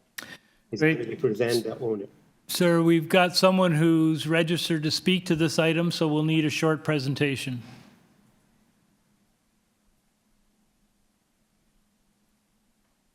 Hello? Okay, could you please turn on the speaker of the representative, the other guy who registered? Well, why would you want that? I mean, we're okay, the owner asked to have a representative, the speaker. Oh, so this speaker is in support of your application? Yes. Hold it, just hang on a sec. Can we just open up the... Through you, Mr. Chair, we'll unmute Max Saunders. Mr. Saunders, are you there? Yes, I am. Are you speaking in support of this application? Yes, I'm speaking on behalf, and I'm giving the presentation on behalf of the owners of 35 Peveril Hill North, Mark and Michael Kaplan. Okay, if you can just give us you've been here before, or someone's been here before. Yes. We're turned down, and now you're back. So maybe you could just give us an update of where you're at. Sure, absolutely. Thank you for your time. Essentially, we made some improvements to the application, going to the Committee of Adjustments, as well as some clarifications that we hope will satisfy the Committee of Adjustments concerns. Very short for context, parking at 35 Peveril Hill North is accessed via shared laneway. The shared laneway was initially built to provide access to a handful of residential homes. In 2023, Centercorp completed a 17-story mixed-use condo that also used the shared laneway.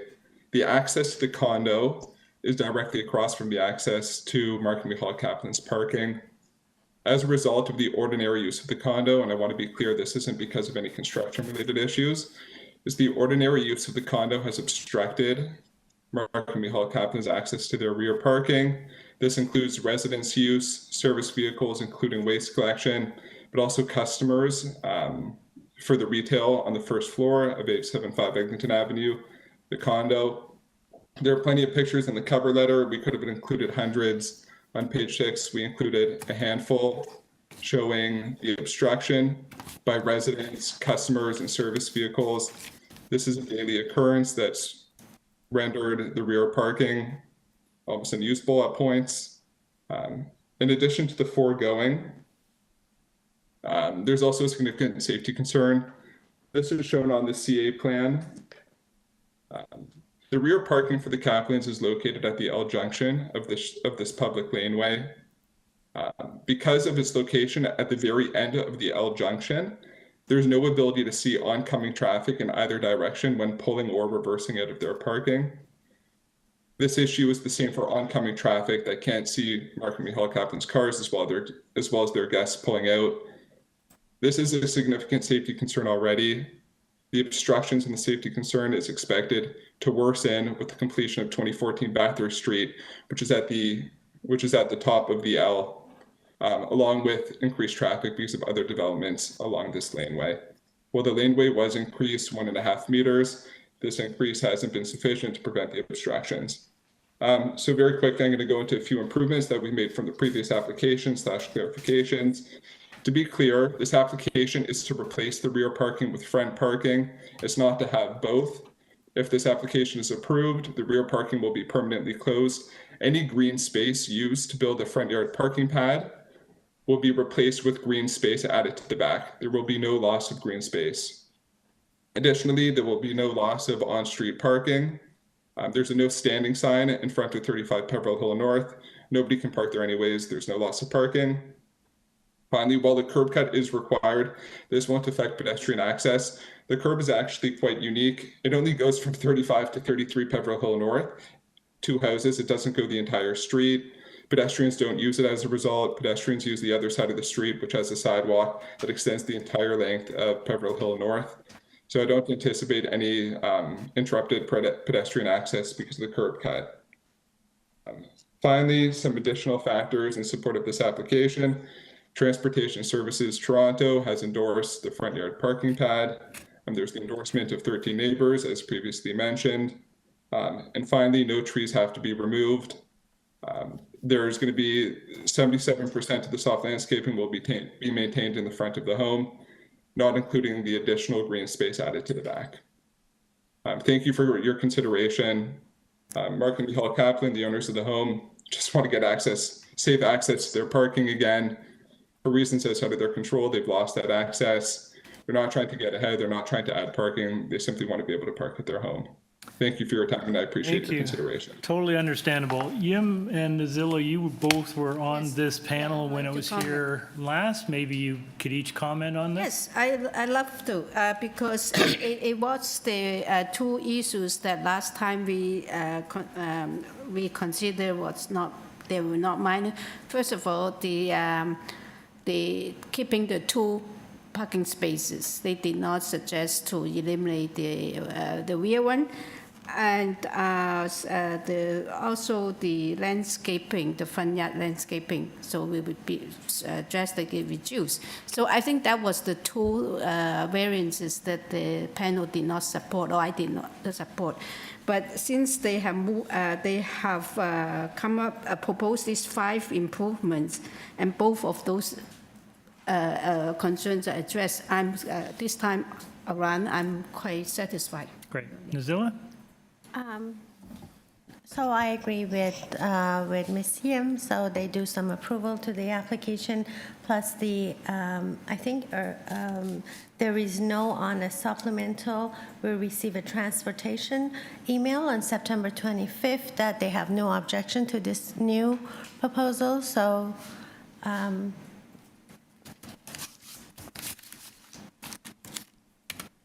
Okay, thanks. I find myself totally sympathetic to the homeowner on this one, particularly with the evidence of the photos that were submitted. I mean, it feels to me this property owner has certainly paid their dues already, having this large condo and the traffic behind it. This seems like a very appropriate solution to me in terms of resolving their parking conflict.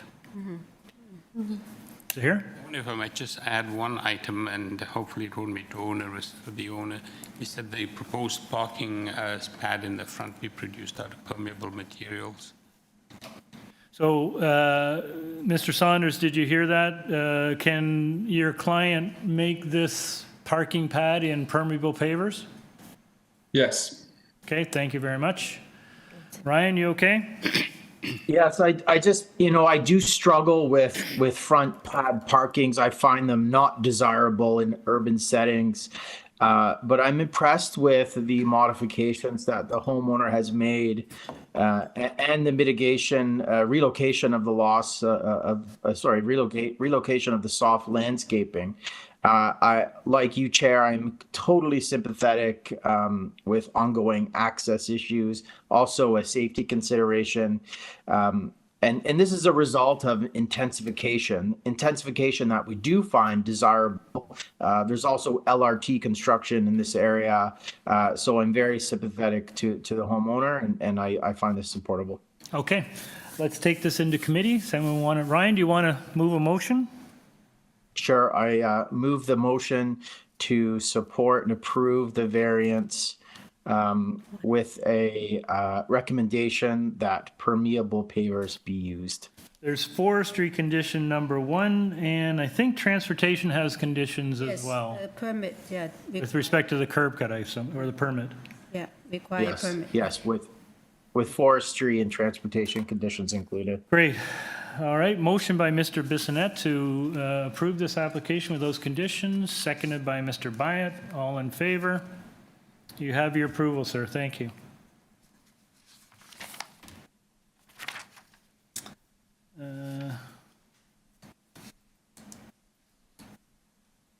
Item number 12. 2775 to 2777 St. Clair Ave East. This is an application to permit the extension of the existing lawful non-conforming 2-story mixed-use building with 3 commercial units and 2 residential dwelling units by constructing a rear second-story addition with exterior stairs and interior alterations to construct 1 new commercial unit and 2 new residential dwelling units. There will be a total of 4 ground floor commercial units, 2 takeout restaurants, 1 barber shop, and 1 business office, and 4 residential dwelling units on the second story of the mixed-use building on the lot. Committee has before it a copy of the plan of survey, site plan, floor plans, and elevations, 2 photographs of the subject property, a covering letter from the agent, decision number A0363/21 TUI affecting the subject property, and an order to comply affecting the subject property. We have correspondence and support from 2785 St. Clair East, and correspondence and concern or interest from 10 Stag Hill Drive. Through you, Mr. Chair, we do have the agent here in person as well as 2 registered speakers online. Good morning, sir. Good morning. My name is Trevor Gain. I'm the agent here on behalf of the owners. Great.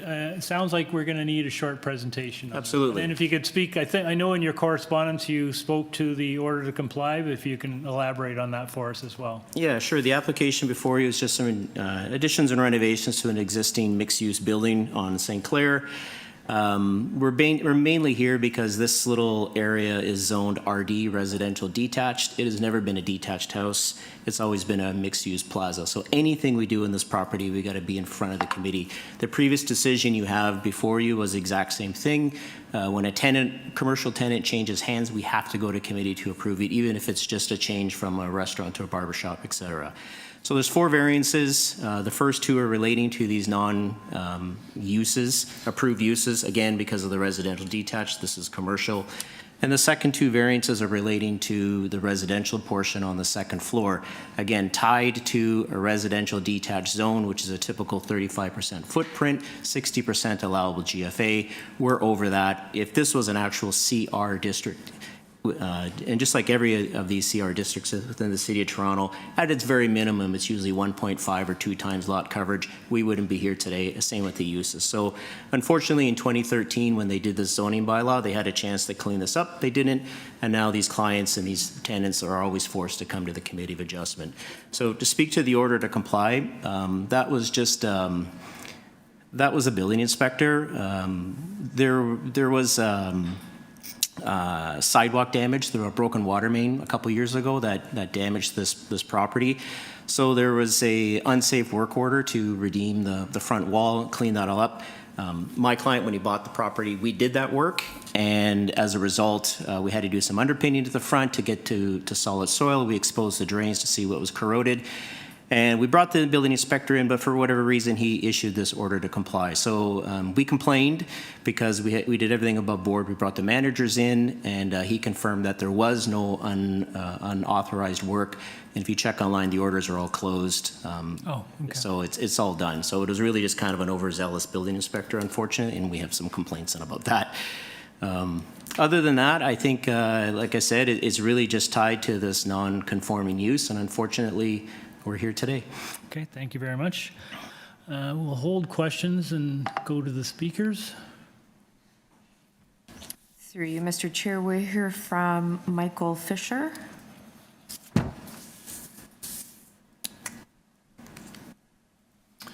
Good morning, Mr. Fisher. Hi, good morning. If you could speak up, sir. Yeah, can you hear me? That's better, thank you. Okay. Yeah, I'm here to represent my wife. She's actually one of the owners of the adjacent building to the north, or to the east. Sorry, when just to be clear, could your name and the address you're in reference to? So I'm here representing my wife, Nicolina Rocknick. The address of her residence is 10 Stag Hill Drive. Okay, go ahead, sir. She's part owner of number 2781, the adjacent building. Okay. Right.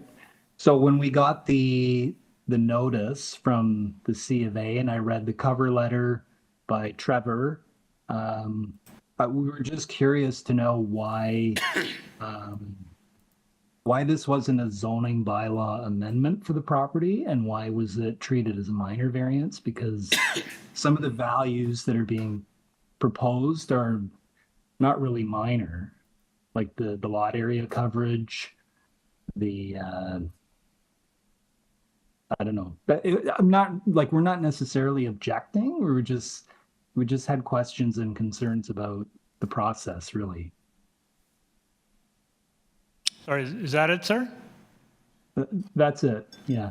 Well, we can get the agent to respond to that, but in essence, the zoning examiner has determined that the changes being requested are appropriate to be brought forward through Committee of Adjustment and don't really require a zoning change. But Mr. Gain, I'm sure, will probably speak to it more eloquently than I did. Our second speaker? Through you, Mr. Chair, we'll unmute Michael Hall.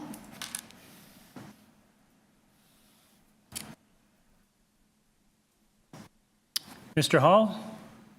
Yes, Michael Hall. I'm the resident and owner of the house across the street, 2767 St. Clair Avenue East.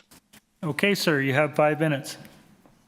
Okay, so I'm not entirely opposed to this proposal, but I do oppose certain aspects of it. The additional residential units, I don't have any problem with. As I'm sure the committee is well aware, we are in a housing crisis in the city. And, while two units isn't much across the whole city, every little bit adds up. Where my concern comes in is in the additional commercial unit, which really is effectively 2 new units, given that currently the one of the units is not occupied by an active business. Well, none of them are currently active, but going back, say, 2 years, we had the variety store on the corner. We had the hot sauce place at the back, and the middle unit was, I don't know what was going on there. There's been a continuous problem, not only for the over 2.5 years that I've owned the house, but this was formerly my grandparents' house. So I know going back into the 80s, these businesses, despite the parking restrictions and standing restrictions in the area, there's been continuous problems with illegal parking, both blocking the bus stop and also blocking my and formerly my grandparents' driveway, which is directly opposite on Rexley. In addition, combined with the illegal parking in the winter, the snow clearing is terrible on Rexley. There's often 0.5 meter to 1 meter of snow left in the on the road next to the curb on both sides of the street. That makes it almost impossible for the bus to get into the bus stop. Combine that with a car parked illegally on the west side of Rexley, and there's maybe half a lane left, so nobody can go anywhere. Additionally, there's a no parking area between the corner and approximately the first 12 meters of St. Clair on the east side of Rexley. There are often cars illegally parked there, which makes it very difficult for the bus to make the turn off of Rexley. It often has to encroach into the left turn lane, interfering with traffic attempting to turn onto Rexley. Well, I understand that the Committee of Adjustment has no influence on parking enforcement or snow clearing. I just want to bring it up as an ongoing issue in the area. Thank you very much. Thank you, sir. Excuse me, panel, any questions? Nope. Mr. Gain. Thank you, Mr. Chair. To go back to the first question, why is this not a rezoning? I'll try my best. I'm not a planner. Essentially, this is just a legal non-conforming use. As I mentioned, this is a residential detached zone, and we have a non-conforming use within it. So my experience with the rezoning is that if we're changing the use to increase density, so maybe it's we are changing it from like a detached zone to a commercial zone, that would trigger rezoning. But we're just recognizing the existing legal non-conforming use. Legal nonconforming being a term that it's been like that since the beginning of time before the current bylaw is in place. They recognize that, but there's a provision in the bylaw that says anytime you cannot alter, change, amend, or use non-conforming use without approval at the Committee of Adjustment. So, as I mentioned, anytime anybody goes forward, we'll be here at this panel to approve a use. Regarding Mr. Hall's comments, the commercial uses, we're not increasing the overall area of that. It's just the existing footprint. We're just dicing up inside to add another unit. The intent of this is really just to be neighborhood, so it'll be, we're providing 2 parking on the spot. Those are existing, and it's really just for the local tenant or area residents, rather, to just walk to the, to provide service, barbershops, small office, restaurants, cafes, just to revitalize this corner, which has been kind of neglected and forgotten for years. So I don't think I can't comment if this is going to illegal parking. I mean, people will park, people will drive. We're not saying you can park there. It's really just a transportation enforcement issue. But the intent here is really just to enhance the community, provide much needed rentals and much needed small businesses in the area. Thank you, sir. Panel, any questions? Yes, Nazila? Yes, through you, Mr. Chair. I just would like to question regarding the variance number 3 and 4, the lot coverage, with the proposed lot coverage is 70.34 versus 35%, which is permitted, and the FSI is 135 versus 0.6 times of an area lot. I would like to know that the new proposal or new change, how much was the existing lot coverage in FSI and how much you add to it? So the lot coverage is basically the same because we're just cantilevering a second floor portion of it. And as far as the floor space index, we're adding about 90 square meters to the overall project. I don't have the number right in front of me, but it's just it's a minor increase. It was never conforming from the get-go. Again, because this is a residential detached zones have front yards, side yards, rear yards, and so you get a smaller percentage when you have a house on a property. This is a commercial property, and as I mentioned, if this was truly a CR district zone, which is what it should be, coverage is not an issue. Usually it's 2 times, 3 times, 1.5 times the lot, so even our floor area is not an issue. So it's just a product of it's a wrong building in the wrong zone. Thank you. And you're just building a second story over the existing first in the roof. The second story already exists for maybe 2/3 of the existing footprint, and we're just going to continue on and cantilever it over to accommodate the 2 additional dwelling units. Okay, great. Any further questions? All right, let's take this into committee. Who wants to start? Yim? I can start. I really think this is a very good proposal because of the area and also because of the mix of different opportunities for commercial use. And I think it really is suitable for the area and very desirable. And obviously, they always have to come back for to change the use. And by just putting a little bit, fill up the second floor, the rear part, I think that it improves the residential number of units. I'm totally in support of this, and I will wait for other people's comments. Yeah, I'll just start. I agree. I think these little malls, these little strips of commercial and retail activity go a long way to animate the streets and animate the neighborhoods. I think we're unfortunately losing more than we're getting. Yeah. And I think these are an essential part of the vitality of neighborhoods and streets. And notwithstanding some of the parking issues that people are raising, I think this is an excellent opportunity to preserve and expand on the type of activity that I think makes sense in these neighborhoods. So yeah. I would agree with you, Liam. Yeah, it makes a lot of sense to me that we have missed the missing middle for residential we talk about all the time. But I think that the city with the economy, the vitality of economy, this is the missing middle of mixed use. All right, do you want to make a motion? Yeah, I'd like to make a motion to approve. I do not believe there are any conditions. With no conditions. All right, motion to approve by Ms. Chan, seconded by Mr. Byatt. All in favor? You have your approval, sir. Thank you for coming down. Thank you.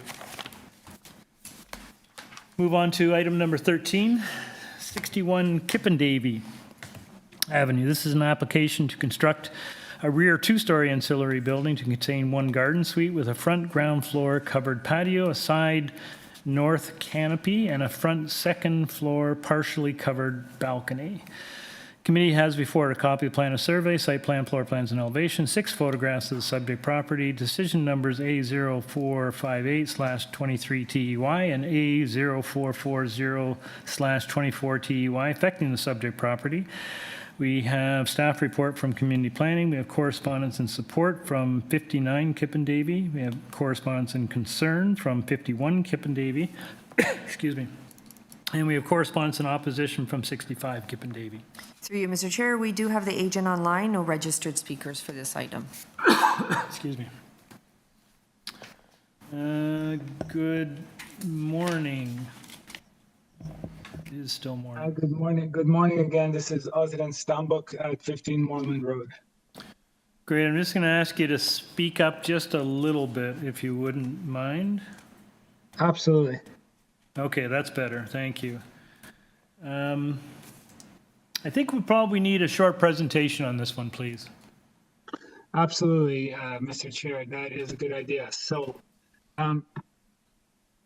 this application and the variances that have come up really revolve around the fact that we have a park behind this property, Pantry Park, which is basically a sports field for all intents and purposes.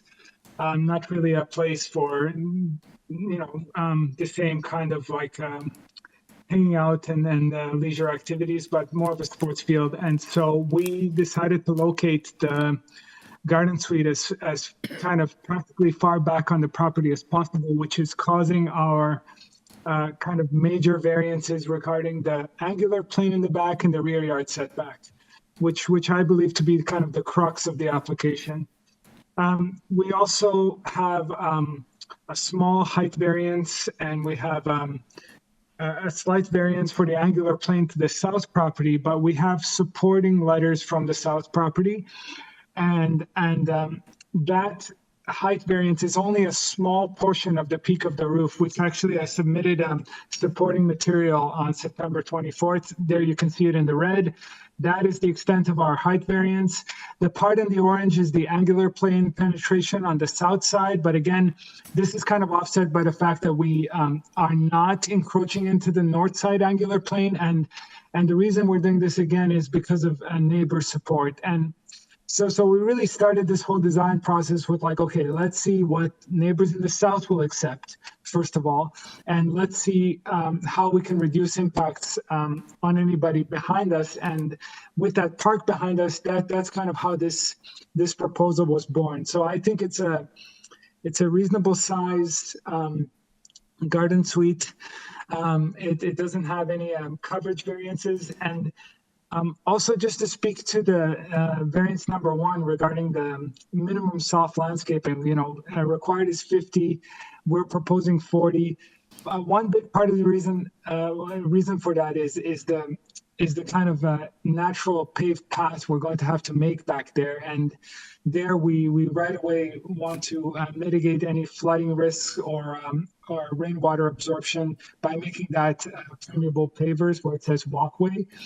That's I think very necessary, because the owners are also, like in some of the objection letters in this region, are concerned about flooding, rainwater drainage, things like that. And we will definitely, from my experience from other garden suites, oftentimes what happens is that an infiltration trench is built in the middle of the property, and all downspouts lead to that infiltration trench, and it's huge. It's like 12 feet, 4 or 5 feet deep, gravel-filled trench that's going to soak up a lot of that water.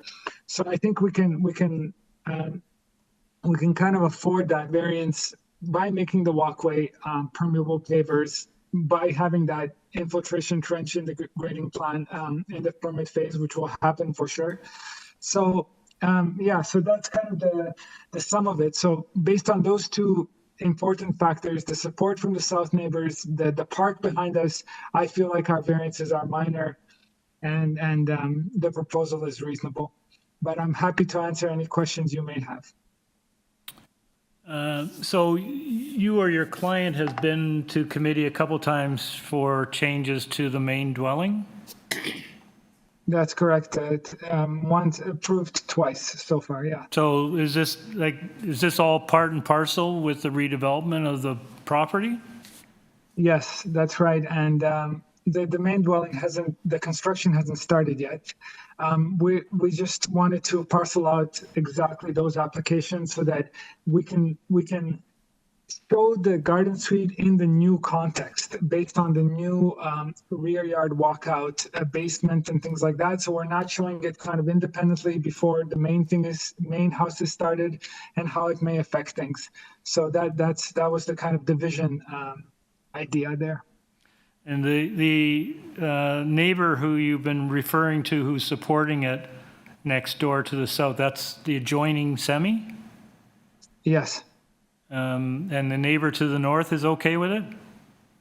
I don't know if they certainly haven't filed any objection issues, and I believe that is mostly rented property. So it was difficult for the owner to reach out directly to the owner of the property, but so far there hasn't been, as far as I know, any objections.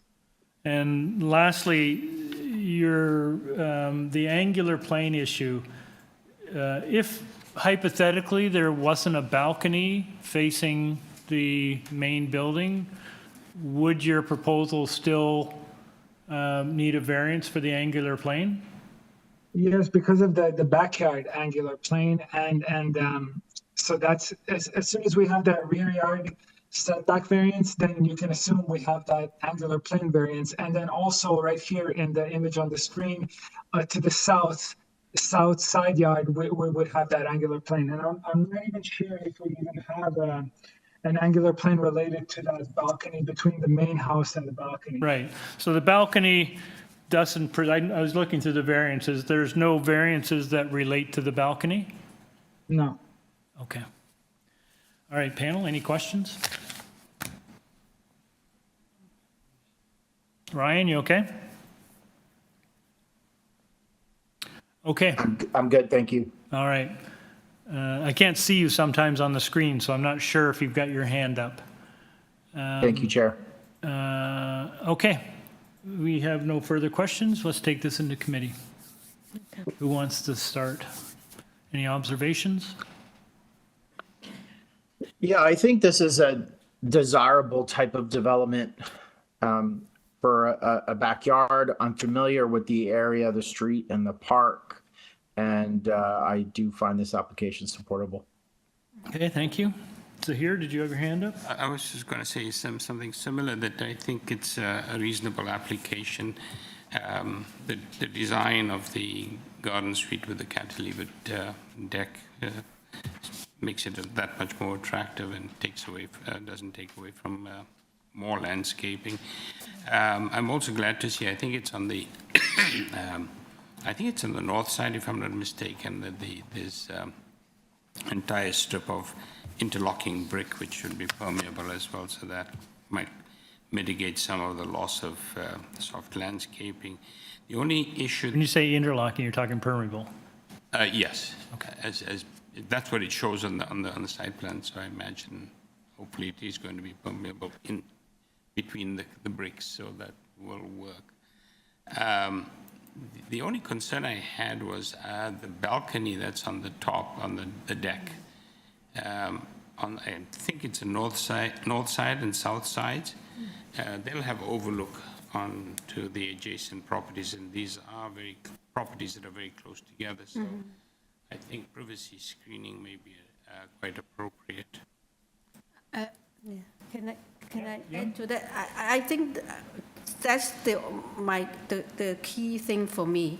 And if you look at the proposal, they have three sides. The balcony, I mean, is very big, first of all, and really is facing the other property.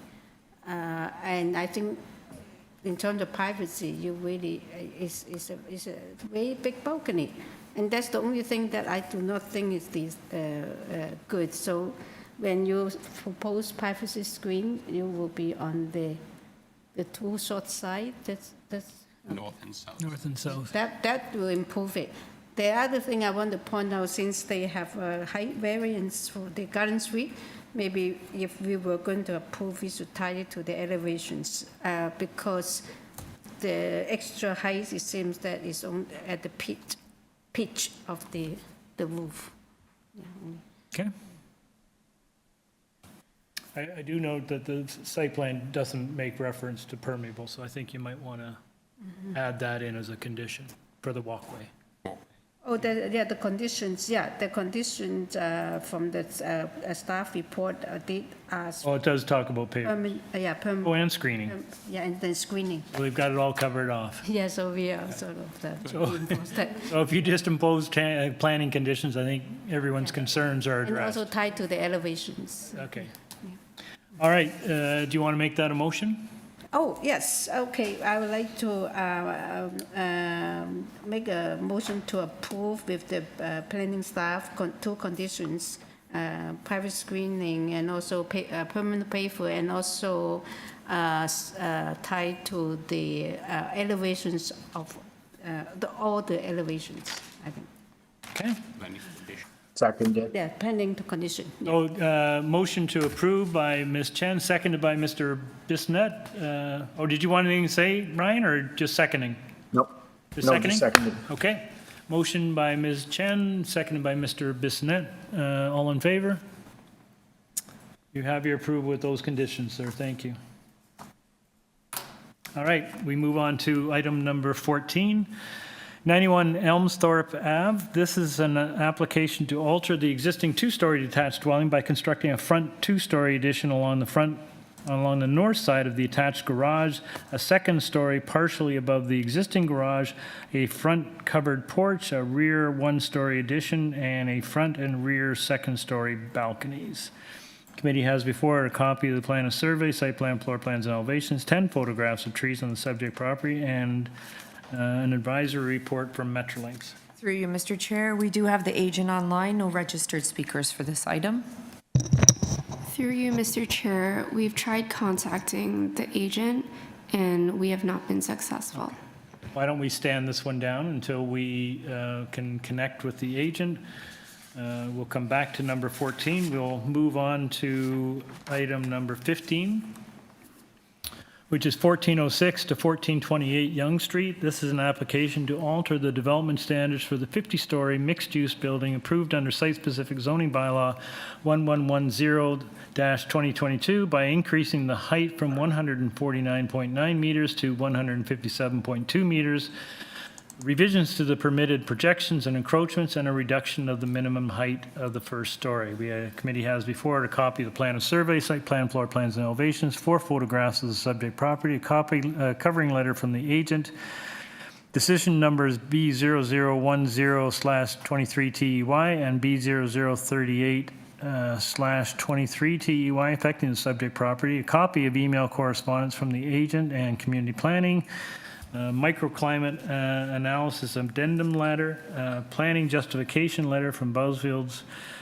shadow study, and a copy of the site-specific zoning bylaw and revised diagram 3 affecting the subject property. Through you, Mr. Chair, we do have the agents here in person and one person that's here observing. So we'll hear from the agents. Hi. Morning. Oh, it's actually good afternoon. I was just checking that on my notes. Yeah, well, there you go. Okay, so good afternoon, Mr. Chair and members of the committee. My name is Zach Watson. I'm the agent here on behalf of the owner of the subject property, YSC Development Corp. Joining me today is Caitlin Allen from our planning consultant, Bellsfields, who prepared the planning support letter included with our submission of our minor variance application. Great. You've been here a couple times before, and you've got a zoning bylaw, so maybe give us an overview of what you're proposing. Sure. So with respect to the chronology of entitlements for the subject property, on July 19th, 2022, City Council adopted official plan amendment number 596, as well as zoning bylaw number 11/10/2022 to permit the redevelopment of the subject site, both of which are now in full force and effect.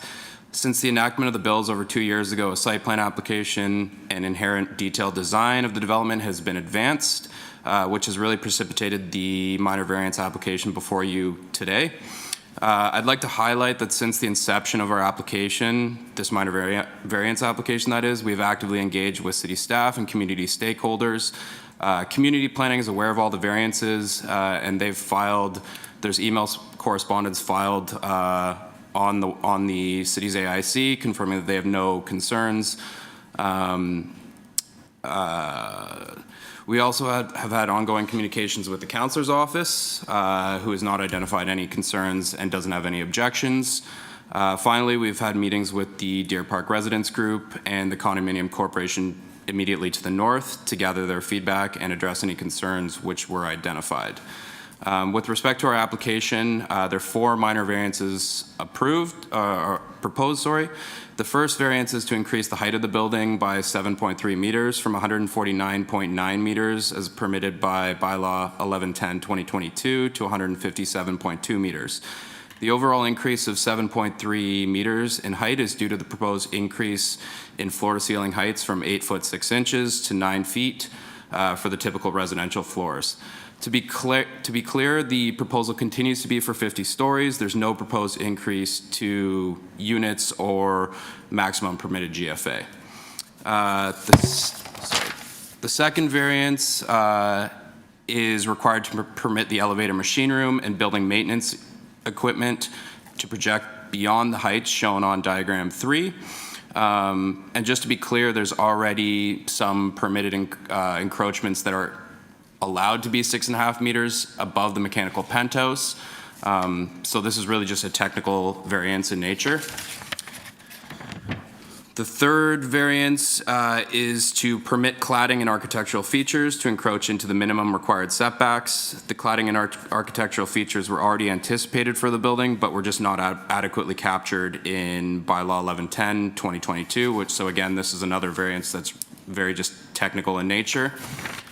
And the final variance is to reduce the minimum floor-to-ceiling height of the first story of the building from the minimum requirement of 4.5 meters in the parent bylaw, 569/2013, to 3.36 meters. The proposed reduction of the floor-to-ceiling height is required to fulfill the request from City Heritage Planning for the reconstruction of the full extent of the second floor of the Heritage Building to align with the second floor slab to the windows of the Heritage Building, which are located on the second floor, and we're proposing to integrate this heritage facade into our new building. As identified by Bousfields in their planning support letter, it is in their opinion that the requested variances individually and cumulatively satisfy the 4 tests set out in section 45(1) of the Planning Act, and therefore I respectfully request the committee approve this application, and I'm happy to answer any questions that you may have, along with, again, my planning consultant, Caitlin Allen from Bousfields. Thank you, sir. Are you having ground floor retail? We don't have a requirement in our bylaw for ground floor retail. That's still something that's in discussion with the city through our SPA process and our heritage planning process. Okay. But, okay. Go ahead. Yeah, Jim? I do have a quick question. I understand what you presented with the reason for variance number 4 with the heritage floor height. But is it the entire second ground floor will be reduced, or just partial? No, it's just part of it. It's just the portion near the front. It's really, again, the old Heritage Building had, it had a shorter ground floor. And originally in our building plans, we had proposed a higher ground floor, but that was compromising the ability to line up our second floor slab with the heritage windows that we're required to retain as part of our conservation plan with heritage planning. So really we see this as a desirable change because we're just trying to slightly reduce a portion at the front of the second floor slab to align that with the original heritage windows. Yeah, okay, thank you. That's my question. Anyone else? All right, thank you. That seems fairly straightforward. Let's take this into committee.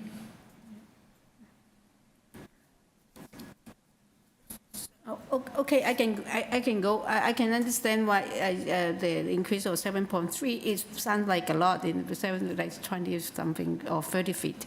But the explanation is that they want to have more height, the ceiling height. I am glad that it's not going to add another 5 stories to the request. So I think that I can support this application for approval. Do we have any condition? I think so. There aren't any conditions. No conditions, no. Yeah, with no condition. You're not asking for additional density, so they don't have to pony up additional money. Oh, okay, yeah, that's my motion. Okay, motion to approve the application by Ms. Chen, seconded by Mr. Bissonnette. All in favor? Approved. Thank you very much for coming down. Thank you. Through you, Mr. Chair, we can go back to item number 14. We do have a representative for that. Okay, great. item. Item number 14 is, I read this in the record already, right? So Yes, you 90 have. Yeah, Yep. 91 ELMSTHORPE. Yep, so we'll just unmute the speaker. Hi. Good afternoon. Good afternoon, committee. My name is Jared Dute on behalf of the owners. And your address, sir? The address is 91 ELMSTHORPE Avenue. Okay, do we need a presentation or you guys want to go to questions? I don't need presentation. No presentation needed, Chair. Okay, thank you. All right. Sir, we don't need a presentation. It seems fairly straightforward. We might have some questions, so hang on a sec. Does anyone have any questions of the applicant? The depth seems a little high. Yeah, the depth actually in the zoning notice provided the actual building depth. So the building depth difference is 6.07 from the allowable 17 meters to the proposed 23.07 meters. But in actuality, the existing building depth is 20.39 meters. So in contrast to that, we're actually only asking for 7 feet to the existing building at the rear. Right, and if you look at your lot plan, your structure is already set back from the street. That's correct. Okay. All right, any further questions? Seems fairly straightforward. Okay, thank you, sir. Let's take this into committee. Is it here? Yeah, I think this is a reasonable request. I think even though the ask appears to be substantial, it's about 6 meters, a little over 6 meters, I think the explanation is sufficient to suggest that this is an acceptable request. I'd like to move approval of this application. And there are no conditions. All right. Attached. It's just an advisory from Metrolinx. Motion to approve by Mr. Byatt, seconded by Ms. West. All in favor? You have your approval, sir. Thank you. All right, item number 16. 69 BIRCHVIEW Crescent. This is an application to alter the existing 2-story detached dwelling by reconstructing the front porch and stairs. Committee has before it a copy of plan of survey, site plan, floor plans, and elevation. Excuse me. Revised site plan, only for legibility reasons, received August 22nd. 5 photographs of trees on the subject property. We have staff reports from Ravine and Natural Feature Protection and TRCA. Through you, Mr. Chair, we do have the agent here in person, no registered speakers for this item. Good afternoon, sir. Good afternoon, Mr. Chair. Your name and address, please. My name is Brian Abbey, and I am from Adtech Building Consultants, and my address is 382 Cleveland Street. Thank you very much, sir. Just hang on a second. This appears to be a very minor application, so does anyone need a presentation on this?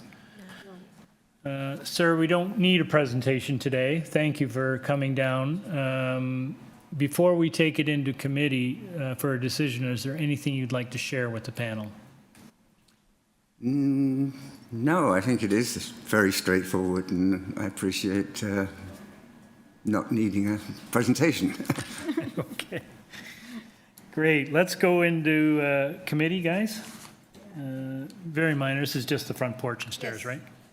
Okay, Yim? Nice meeting you, by the way.